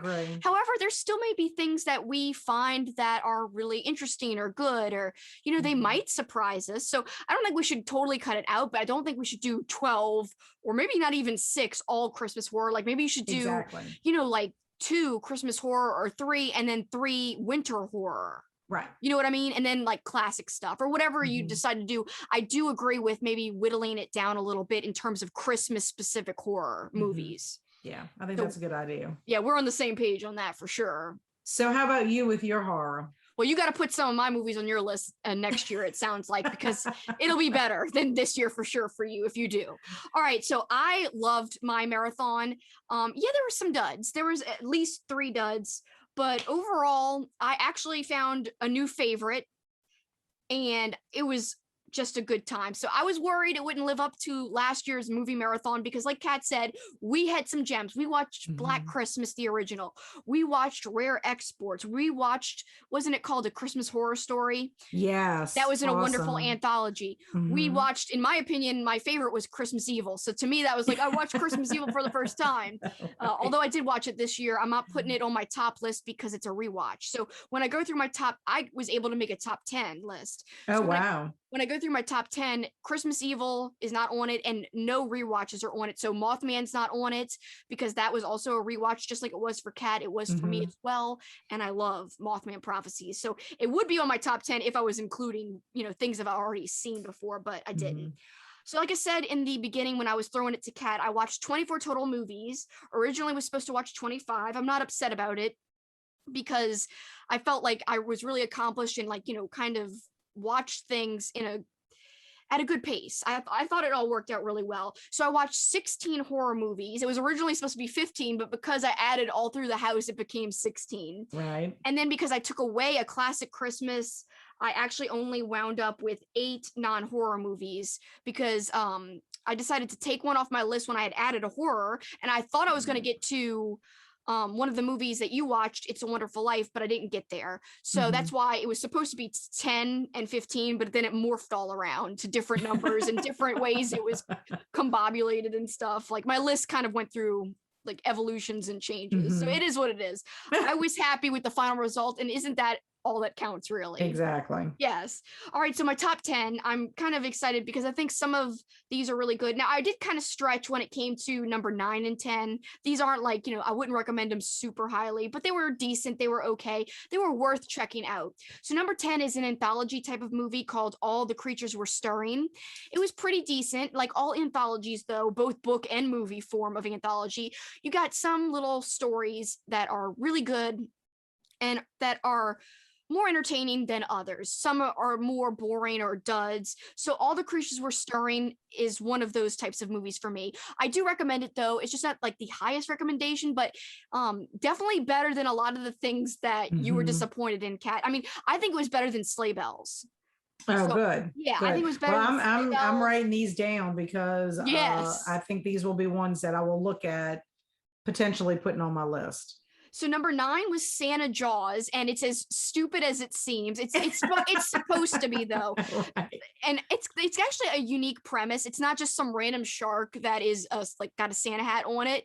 I mean, yes, that does happen in it, but the reason behind it is this kid is a comic book artist, and for Christmas he gets like this pen, and little does he know it's like an heirloom type of pen, and there's like an inscription on the pen, and he reads it, and then he starts to practice drawing with it, and he draws like this comic he's been working on is like a joke called Santa Jaws with his friend. And when he draws up Santa Jaws, he's mad at his family and stuff, and he actually brings it to life with the magical pen. And it ends up killing a lot of people he knows, and stuff is learned. It is cheesy, the acting's kind of bad, but and the effects are like abysmal, but like it's all in good fun, and I love sharks, and so it was like, yeah, I mean, it's a mechanical robot shark, and it's supposed to be. I mean, it's supposed to be like this cartoony like shark in the water. Mm-hmm. So to me, it like fit, like it knew what it was. You know what I mean? So Yes. to me, I wouldn't necessarily recommend it for you, but like for people who like kind of silly cheesiness, I think it would be a good time. Now, number 8, Mercy Christmas, that we both watched, because I thought that was pretty decent. I really liked the main character, Brisket. That was his last name, not his first name. But yes, Brisket was really very likable. And I liked that actor. I think he did a good job. And I think I remember you saying he barely did anything else. So that's pretty impressive that he did basically like he was a main role in this movie. And there was some funny comedy in it near the end. The only thing I would change is the villains are very one-dimensional in my opinion, and I want to know more about the villains from Mercy Christmas. So that's my one criticism. Number 7, The Children, which you've already watched. You watched it last year. I love that. Yeah, I thought it was good. Again, creepy kids. They were terrible. Paul watched it with me, and he's like, this is horrifying because like the kids just keep screaming and scream. Like he was like, I would lose my mind. Like they're not even killing anybody yet. They're not even like descending into madness yet. But there were some things that made me question, like, why did they shoot it like this? Or like, why did they script this like this? So I had some qualms, but overall an effective horror movie, that's for sure. It definitely was like off-putting because of the creepy kids, as you said. Yes. And also the environment, very cold. It definitely felt cold. But why was the girl like always in like midriff shirts? Like, and it's freezing outside. I know. Well, teenager. Yeah, that's true. She was not dressed for the winter. And I was like, how could she stand it? Like, I can't even walk outside when it's 60 here without like a freaking big coat. So, but like you said, teenagers. All right. So number 6, a very old school movie. Now, I don't know if you'd like this one too much. It's kind of old and grainy, and the acting isn't like very sharp. Silent Night, Bloody Night. And it reminded me, it had a vibe of Let's Scare Jessica to Death. That's like the best comparison that I can make for it. Wouldn't be my highest recommendation. I would say my top 5, anything you would watch out of my top 5, I think you'd be good with. But yes, I enjoyed Silent Night, Bloody Night personally, and I would recommend it to others who don't mind slow burns and just some atmosphere type of movie. And it's an old school movie as well. All right, so number 5 is a very short film that you could basically only find on Vimeo, but it is free. But you have to kind of work to find it. You just have to type in like Treevenge Vimeo. So the movie, like I said, is called Treevenge, and it's about Christmas trees. They're tired of being chopped down, so they take their revenge and they kill a whole bunch of people, and it's over the top and absurd and ridiculous, but Paul even liked it, and he doesn't like cheesy over the top things, but he liked this and he said it was great. So to me, like, that is praise enough, because Paul's very picky when it comes to horror, and he gave his praise to Treevenge. So I think that says something there. Right. There are some offensive things in Treevenge, like certain people who get killed, you're like, oh my god, I can't believe they killed this person, this type of person. You'll see what I mean, Kat, if you ever watch it. All right, so number 4 is another slow burn, but it was oozing and dripping with atmosphere and dread. And it was called I Trapped the Devil. And it takes place around Christmas time. And like there's all these spooky lights in the house. And Now, I don't know if it would be too slow for you, Kat, because I know sometimes you don't like slower movies, but to me, just there was something ominous about it that like it stuck with me. And I don't know why I liked it so much, but it was like just the feel and the atmosphere of the entire movie was just off-putting, and it just made you feel like something was wrong. And I think that means it was effective in a way. Exactly. Yeah. So here we go. These were my top 3, and one of them is not a horror movie because I found a new favorite non-horror movie too, which is in my top 3. So number 3, this is horror, Advent Calendar. This is yeah, you told me streaming. about this one. It's streaming on Shudder. It is a foreign film, so there is subtitles. Paul watched this one with me as well, and he did like it a lot more than he thought he would. He basically gave it a stamp of approval, not as high as Revenge, but I love this one.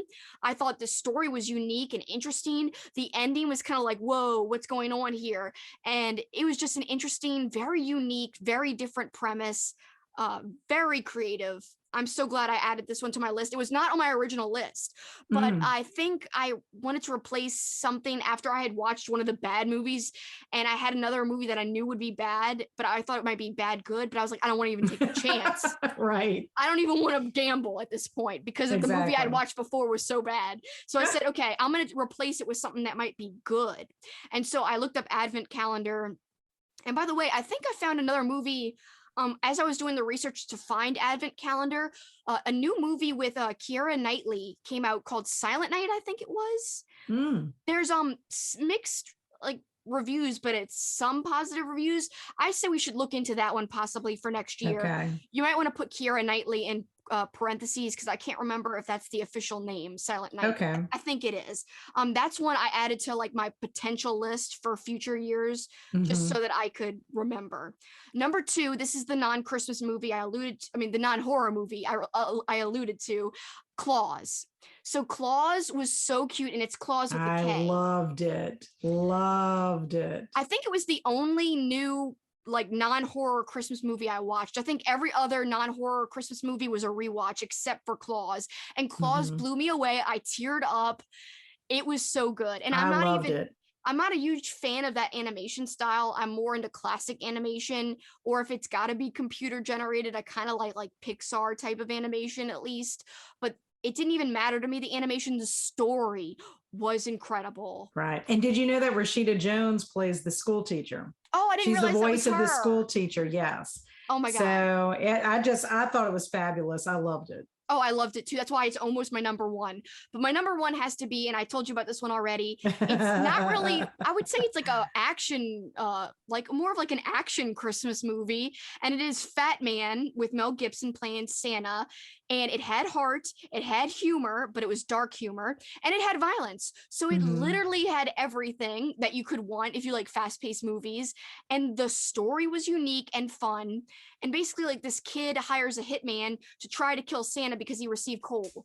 And that's not giving a spoiler away because you know this kid's bad right off the bat. And I think that might even be in the official description of the movie, is that this is what happens. But things unfold from there. And like every time you have a scene with Santa, it's awesome, especially when it's Santa and Mrs. Claus in the scene. Like the 2 actors, Mel Gibson and the actress who played his wife, knocked it out of the park. Their chemistry was amazing. And also that's another movie, by the way, that kind of looked at Christmas like a business in a way, but it was also, there's a magical element too. It was wonderful. Well, so I would probably put Fatso more so on my classic side. Fat Man. Oh, I'm sorry, Fat Man. Fatso. If you look that up, it might be something bad. So definitely make sure you have the right name. You look up a fat. Wasn't there something that we saw that had Fatso? Oh, it was in the movie with Brooke Shields. Alice, Sweet Alice. She called him Fatso. Yeah. Oh, and that guy was gross. Oh my God. He was disgusting. Oh, I hated it. Well, would you consider Fat Man more like on the classic Christmas side, or would you put it more in the horror side? I counted it as one of my horror movies. Okay. So I would, because it's not like a squeaky clean, like, you know, holly jolly. I mean, there's elements of things that are like sweet and holly jolly, with especially the relationship between Mr. and Mrs. Claus, but I guess I officially counted it as one of my horror movies. Right. So yeah, that's what I would say. Okay, so you combined your horror and your classic together. Okay. Yeah, but I really only had one complete non-horror, which was Claws. Right. Fat Man, it's questionable. It's semi like horror, semi not. But Paul loved it, by the way. That was his favorite. He was like, "Yeah, I really loved it." But as far from me for classic, I went ahead and made a list too, and I'm just going to run through it really quickly. My top 3 are rewatches. I love these movies and watch them every year. I probably should have them as like little movies and not count them on a list at all, kind of like you did with the 2 that were on your horror list. But for classic Christmas, I had 5. I just did top 5. Love Actually, my top 1, 5 out of 5. Elf, number 2, 5 out of 5. The Holiday, 5 out of 5. Love that movie. Got a lot of feedback from people about when I posted that I was watching that movie. Like on your Facebook, yeah. Yes, tons of people comment about The Holiday. It really is a wonderful story. It really is good. But those are my 3 rewatches for sure. All 5 out of 5. In 4th place, I have It's a Wonderful Life. I did give it 5 out of 5. It's an older movie. I believe this 2021 was 75th anniversary of the movie, if I'm not mistaken. Of which movie? It's a Wonderful Life. Yeah, that you might be right on that. I loved it. I had never seen it before and really enjoyed it. There is some humor in it. There is some sadness in it. There is clearly a message in it. So I would definitely recommend it to anybody who has not seen it. It's black and white, but the actors are wonderful. And I just do think, if you like those type of Christmas movies, you'll enjoy it. And then my last on the list is Pottersville, A Magical Life. I gave it 4 stars. It was kind of hard to pick and choose my movies because I did like it. Pottersville is kind of almost like a Hallmark type of story. Yeah. Michael Shannon plays the main character, and I just thought it was sweet. It involves a Bigfoot character in it, and it's funny. It's lighthearted. They have a good cast of characters in it, actually. And a lot of wonderful actors, as those characters. So I would definitely recommend it. I did have to replace one of my movies, Almost Christmas, that I had chosen. It has Danny Glover in it, and it's because it was coming on disc, and I didn't have enough time to get it in time to watch it before the end of December. So I replaced that one with Unaccompanied Minors, which is a film directed by Paul Feig, who has roots in The Office. And Freaks and Geeks. Oh, really? The TV show, yeah.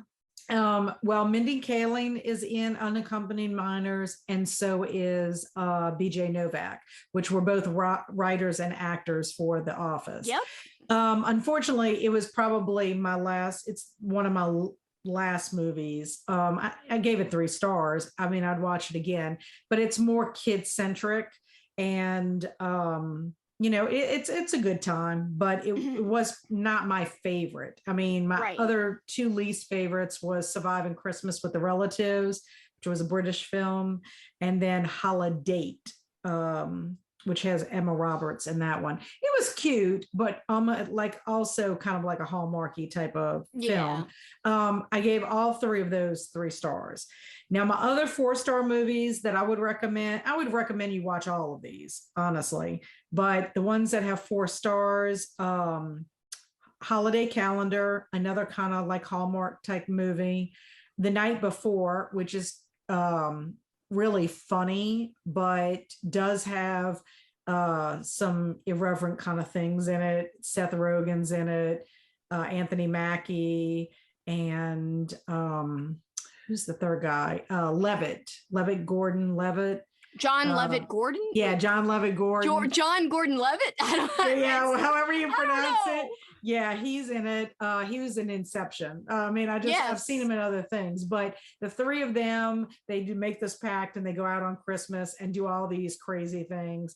So if you're offended by drug use or, profanity or sexual situations, that might not be the film for you. It is definitely not family friendly, but I thought it was funny. I rewatched Rise of the Guardians, which is an animated film. it's not really Christmas. It kind of takes place in winter, Christmas time. It has to do with Jack Frost, but it also has to do with other holidays. You know, you have the Easter Bunny and Santa Claus and the Tooth Fairy and the Sandman. But I like it. It's a nice little film, animated film. And then I also watched the Christmas Chronicles with Kurt Russell, and I thought that was very cute. Yeah, I want to watch that next year. I'm hoping. Yeah, I've been I supposed to definitely watch it would. for 2 years now, and I keep. Well, and I think I will watch it again so that I can watch the Christmas Chronicles too. So I probably would rewatch it and then watch Christmas Chronicles too. And I want my husband Barry to watch Christmas Chronicles. I think Kurt Russell did a great job. It really is a great family film. The little elves are precious. They're just like the cutest little thing. They kind of remind me of a mixture of Furbies and Gremlins together. Cute. That does sound super, cute. super, super cute. And just to say, the Mrs. Claus is a surprise, and I love that, who it turns out to be. But I have to say, I loved all of my films I watched for Classic Christmas. The ones that I put, that I said were my least favorite, they were still enjoyable, and I still think worth a watch. And I'm not saying I would never, ever not watch them again. I mean, I gave them 3 stars, right? But it would be the kind of thing I might not watch for years to come, or I might watch with someone that hasn't seen it that would be interested in watching it. But overall, Classic Christmas knocked it out of the park. Sounds like you ended with a high note, at least. Yes, I did. I really did. It really did make it. And so then I think when I reflect back on my horror Christmas movies, I feel like, well, it wasn't a total loss. Exactly. Like you had a balance at least, Yes, I did. Definitely. I do want to shout out my worst movies that I want to tell people to avoid.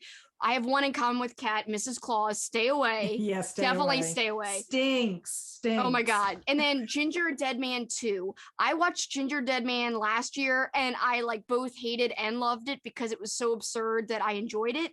Ginger Dead Man 2 tries too hard. I hated it. Oh my God. I had such a bad time. I was like, this is so cringy and gross, and it was just way over the top in the worst type of way.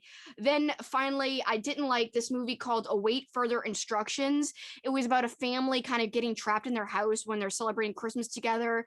And the family's kind of estranged. Like the son comes back for the first time in a long time, and he brings his girlfriend, and they don't like his girlfriend. And it's really tense. The dad is over the top. The character, the way it's written, is just so unbelievable that any guy would act this way, in terms of being just so bullheaded.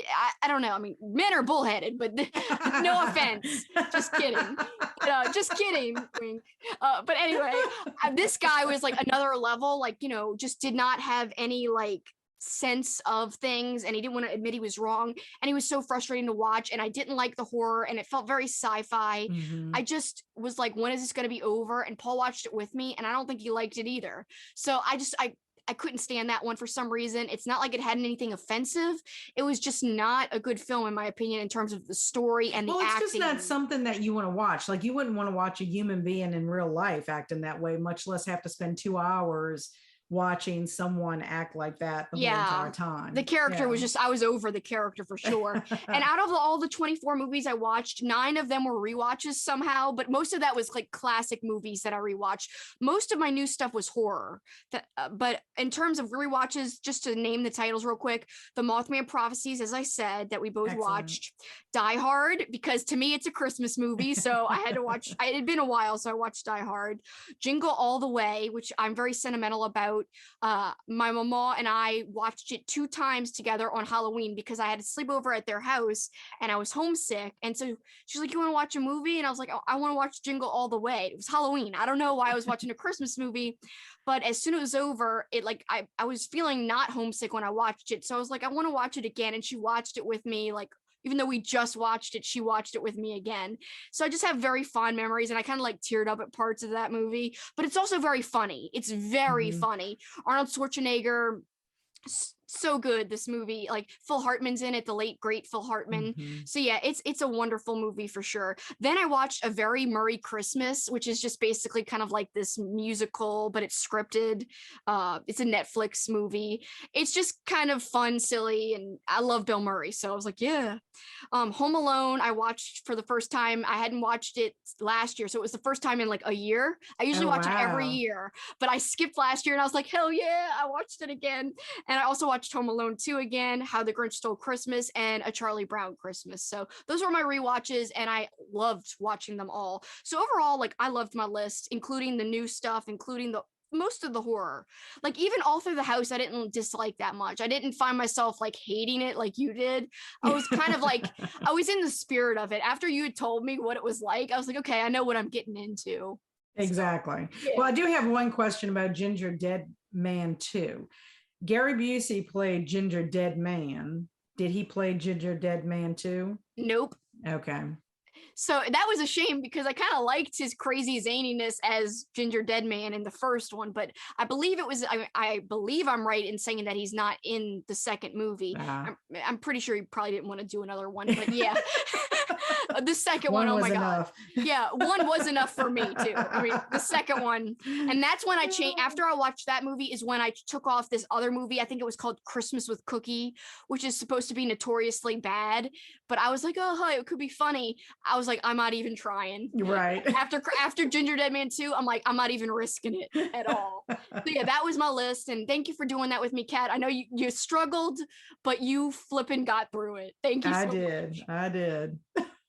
All right, so before we wrap things up, let's talk about some bonus stuff that we did for December, because we had a fun list that constituted of things more than just reading books, more than just watching movies, lots of other stuff, including food and drink. So I'm going to talk about my food that I made as little extra bonuses throughout the month, and I actually documented making them in some vlogs I filmed. So one of the things I made was eggnog eclair cake, and it actually had crushed peppermints on the top, and it was fabulous. Like, it doesn't sound like eggnog and peppermint go together, but guess what, guys, it does go together. It looked delicious because I watched both of your vlogs, and it looked awesome. At that point, that was the first thing I made for the holiday season. I said, this is the best thing I've ever baked. The crust was a little like thick because it was hard to the dough was very sticky, so it was hard to smooth it out. So when it baked, and you even saw in my vlog, it was kind of raised up a little bit, almost too high, and it looked really thick. It was really thick. And I mean, an eclair, like when you think about an eclair, the shell is kind of thick, but I feel like it was even thicker. But again, it was just because it was hard to spread it, and I did my best, but that didn't hinder it. It was still really delicious. But then, like a couple of, I guess, not days, it was almost like a week and a half later, the week of Christmas, I made Christmas cookies, and they were basically like peppermint sugar cookies with a peppermint kiss on the inside, and that actually blew the eclair cake out of the water. I loved them. I was like, this is the best thing I ever baked. So 2 times in December, I was like, this is the best thing I ever made. The cookies took forever though, because I had to chop up kisses. And you saw in that vlog, it took the whole time I was watching Jingle All the Way. It took forever.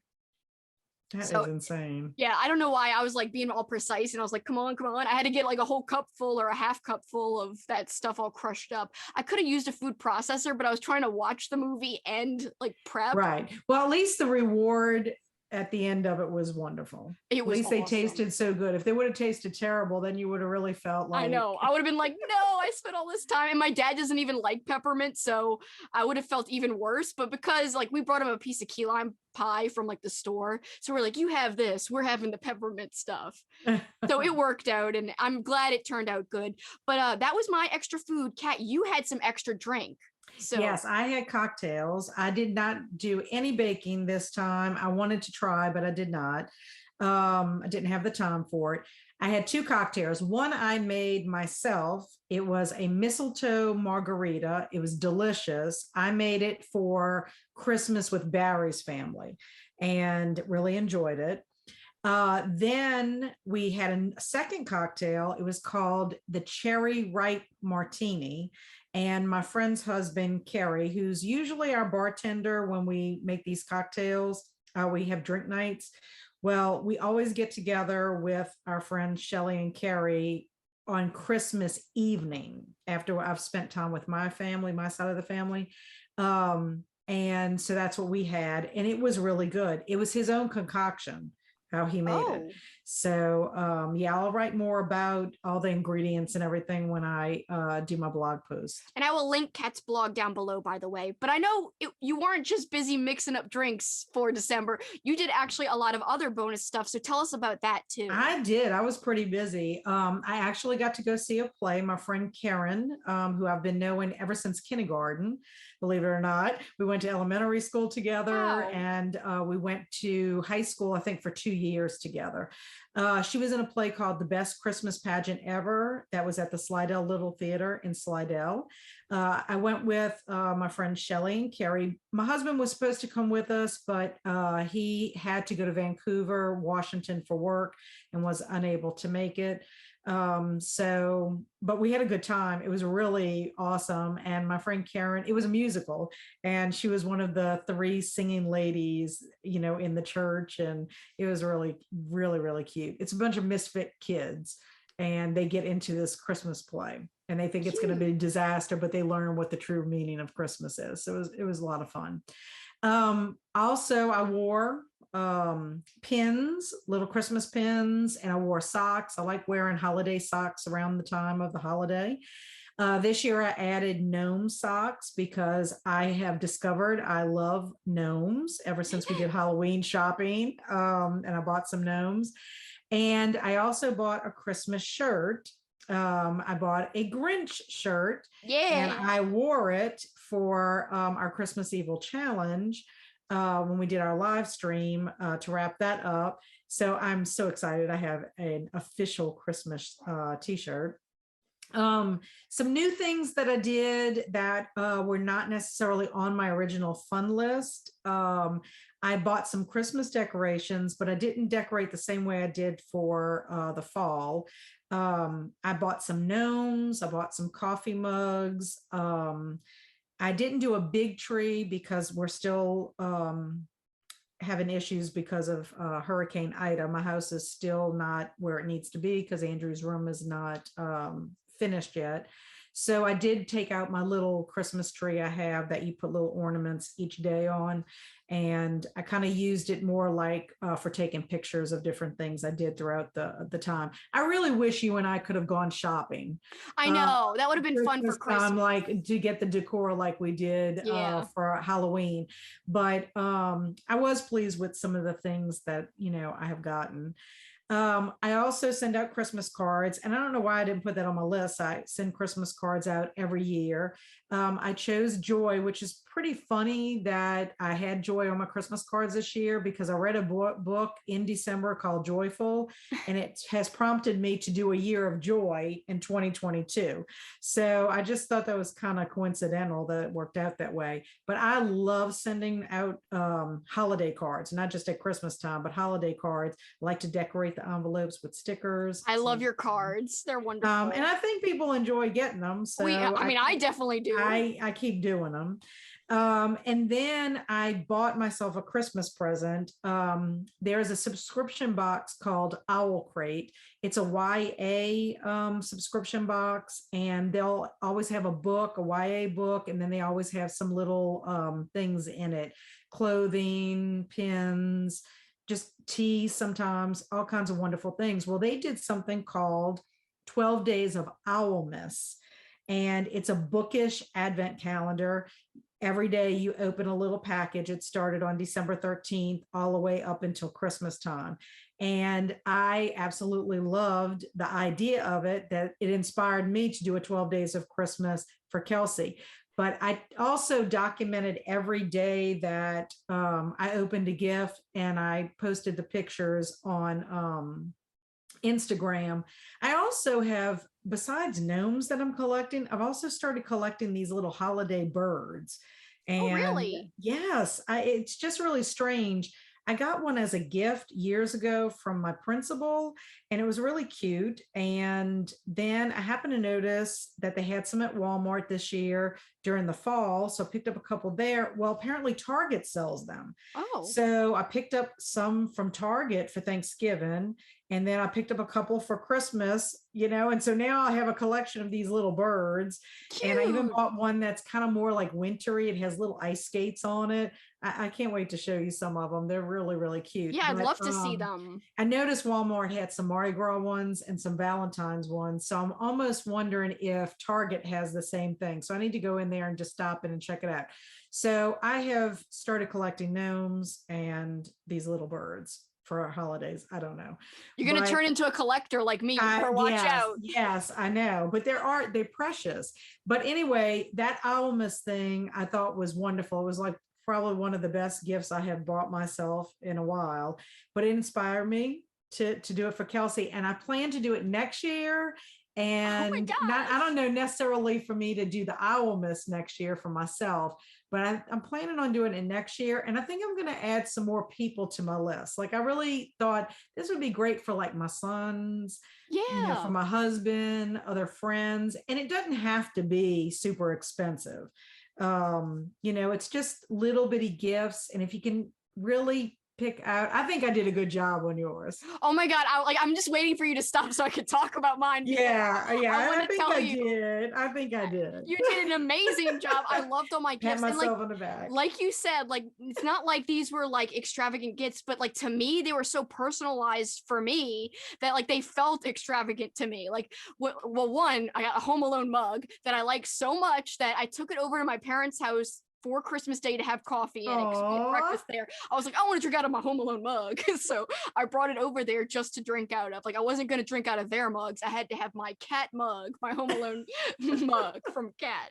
So, oh my God, thank you so much, Kat. And not only did I have joy, like experience joy from opening them, but it added an extra layer because it actually prompted me to vlog every day leading up to Christmas. So essentially, because of your gifts, I wouldn't have had like any incentive to really film every day. But because I told you, once you told me this idea, you were so excited about it. You brought over the basket of gifts. You're like, oh, I got this idea. Like, I got these gifts and you got to open them like each day leading up to Christmas, starting tomorrow, as of the day you gave them to me. And I was like, okay. And I was like, maybe I'll vlog them. I told you that. And so it kind of gave me that push. And I ended up making a massive vlog of like my December experience, so massive that I had to split it into 2 parts, which I should have done with my book awards, but I couldn't because anyway, editing and stuff and the way you film things, sometimes you're screwed later. But it was so awesome. And it perfectly, I think, fit where I was able to split the vlog.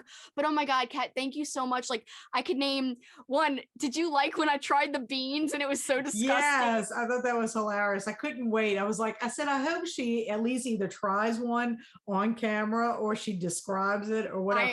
I'm going to say it gave me, I was glad that you vlogged it because I was so excited to bring you this gift because I just know that I was excited about doing my own Owlmas thing, but I was so excited about it. The fact that you documented it and I got to see you open it each day brought me so much joy. I was like, it was the biggest happiness boost because just to watch how excited you were. And I, like I said, I mean, not to brag, but I did think that I tried to make it to where it was things that you really enjoyed or your favorites, Home Alone, Nightmare Before Harry Christmas, Potter. Harry Potter. It was amazing.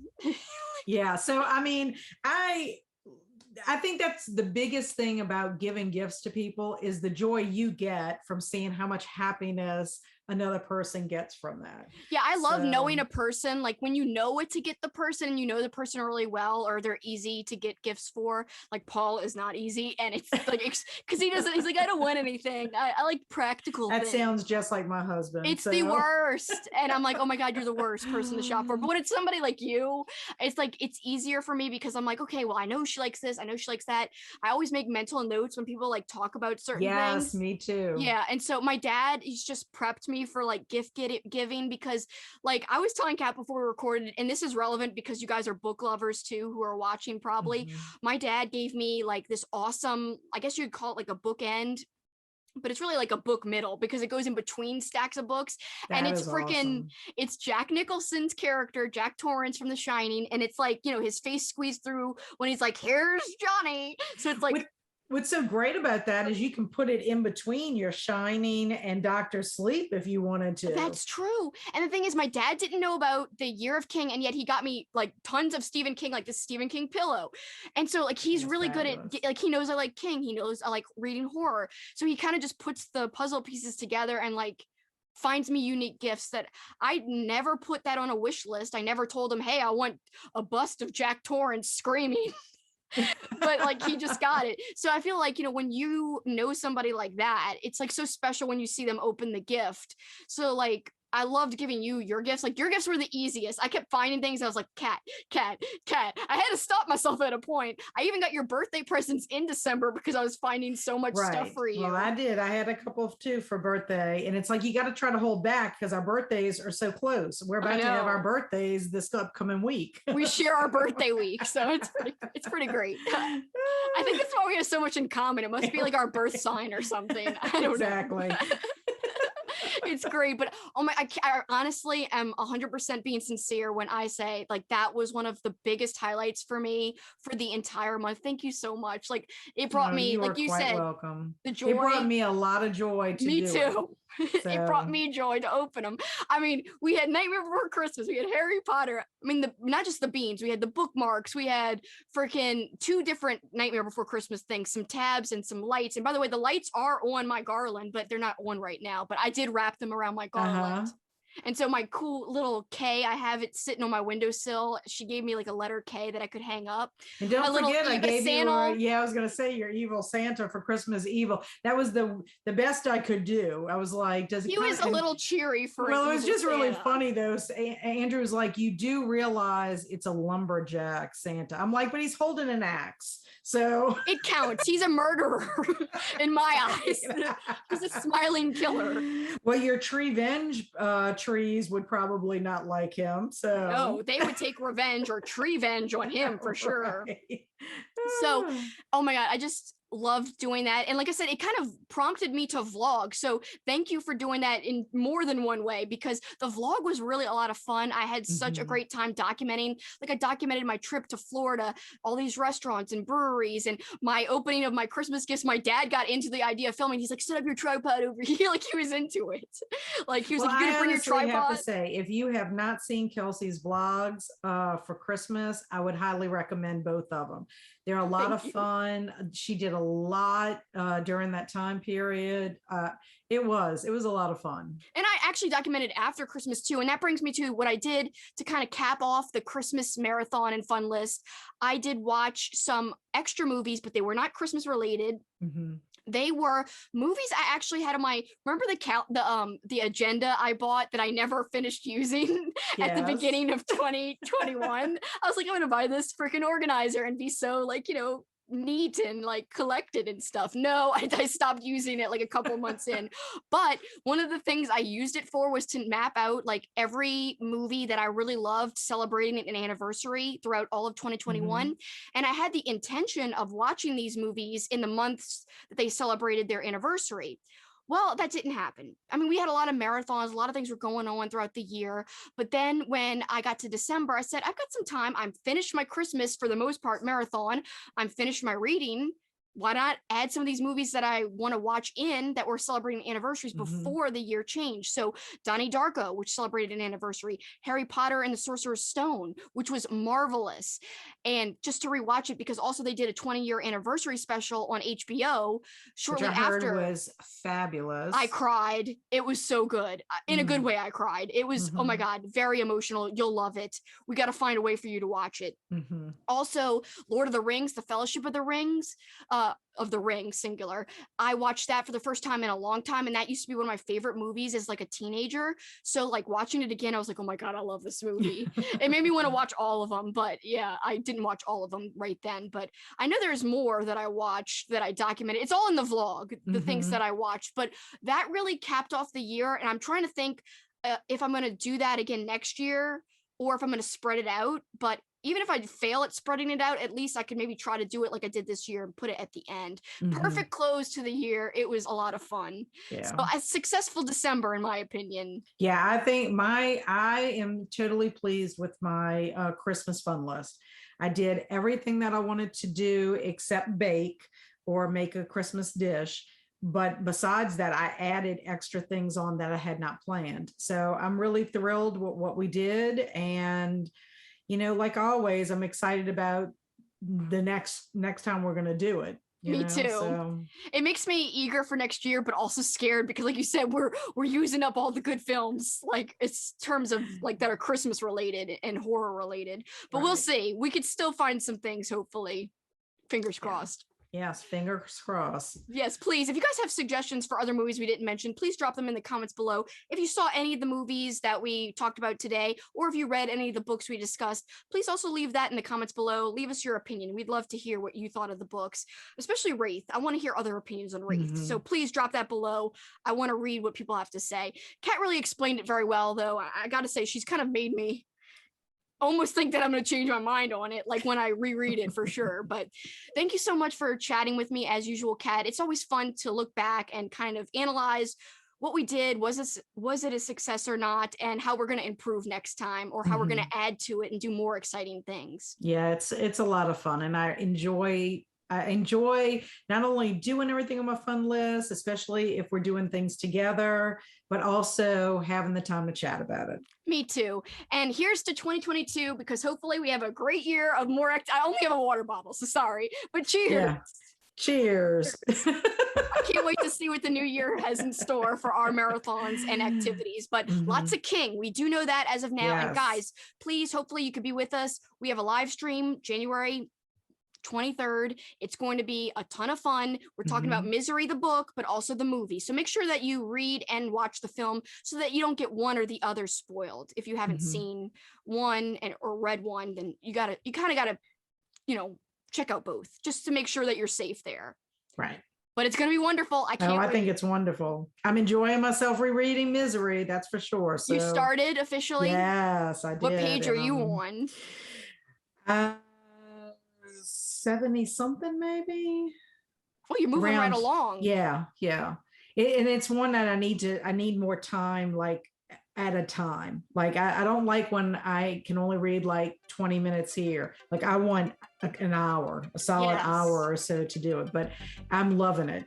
I can't wait to talk about it with you. So it was great. It was amazing. Just, I don't want to give away what I think, but I was very surprised. I had a lot of time in a car recently, so that's why I got through so much of it so quickly. I will say I'm a little struggling with Dead Mountain for our book club right now. But I'm having a little trouble. I'm like 27% in, but we'll see. Hopefully I can finish it in time. We still have time. Yes, we do still have time. All right, guys. Well, that's it for us for our look back at December 2021. Hopefully you guys had a great December as well, and a great holiday season, and a happy new year. But for this time, that's it for us. Till next time, Kat, what can they do?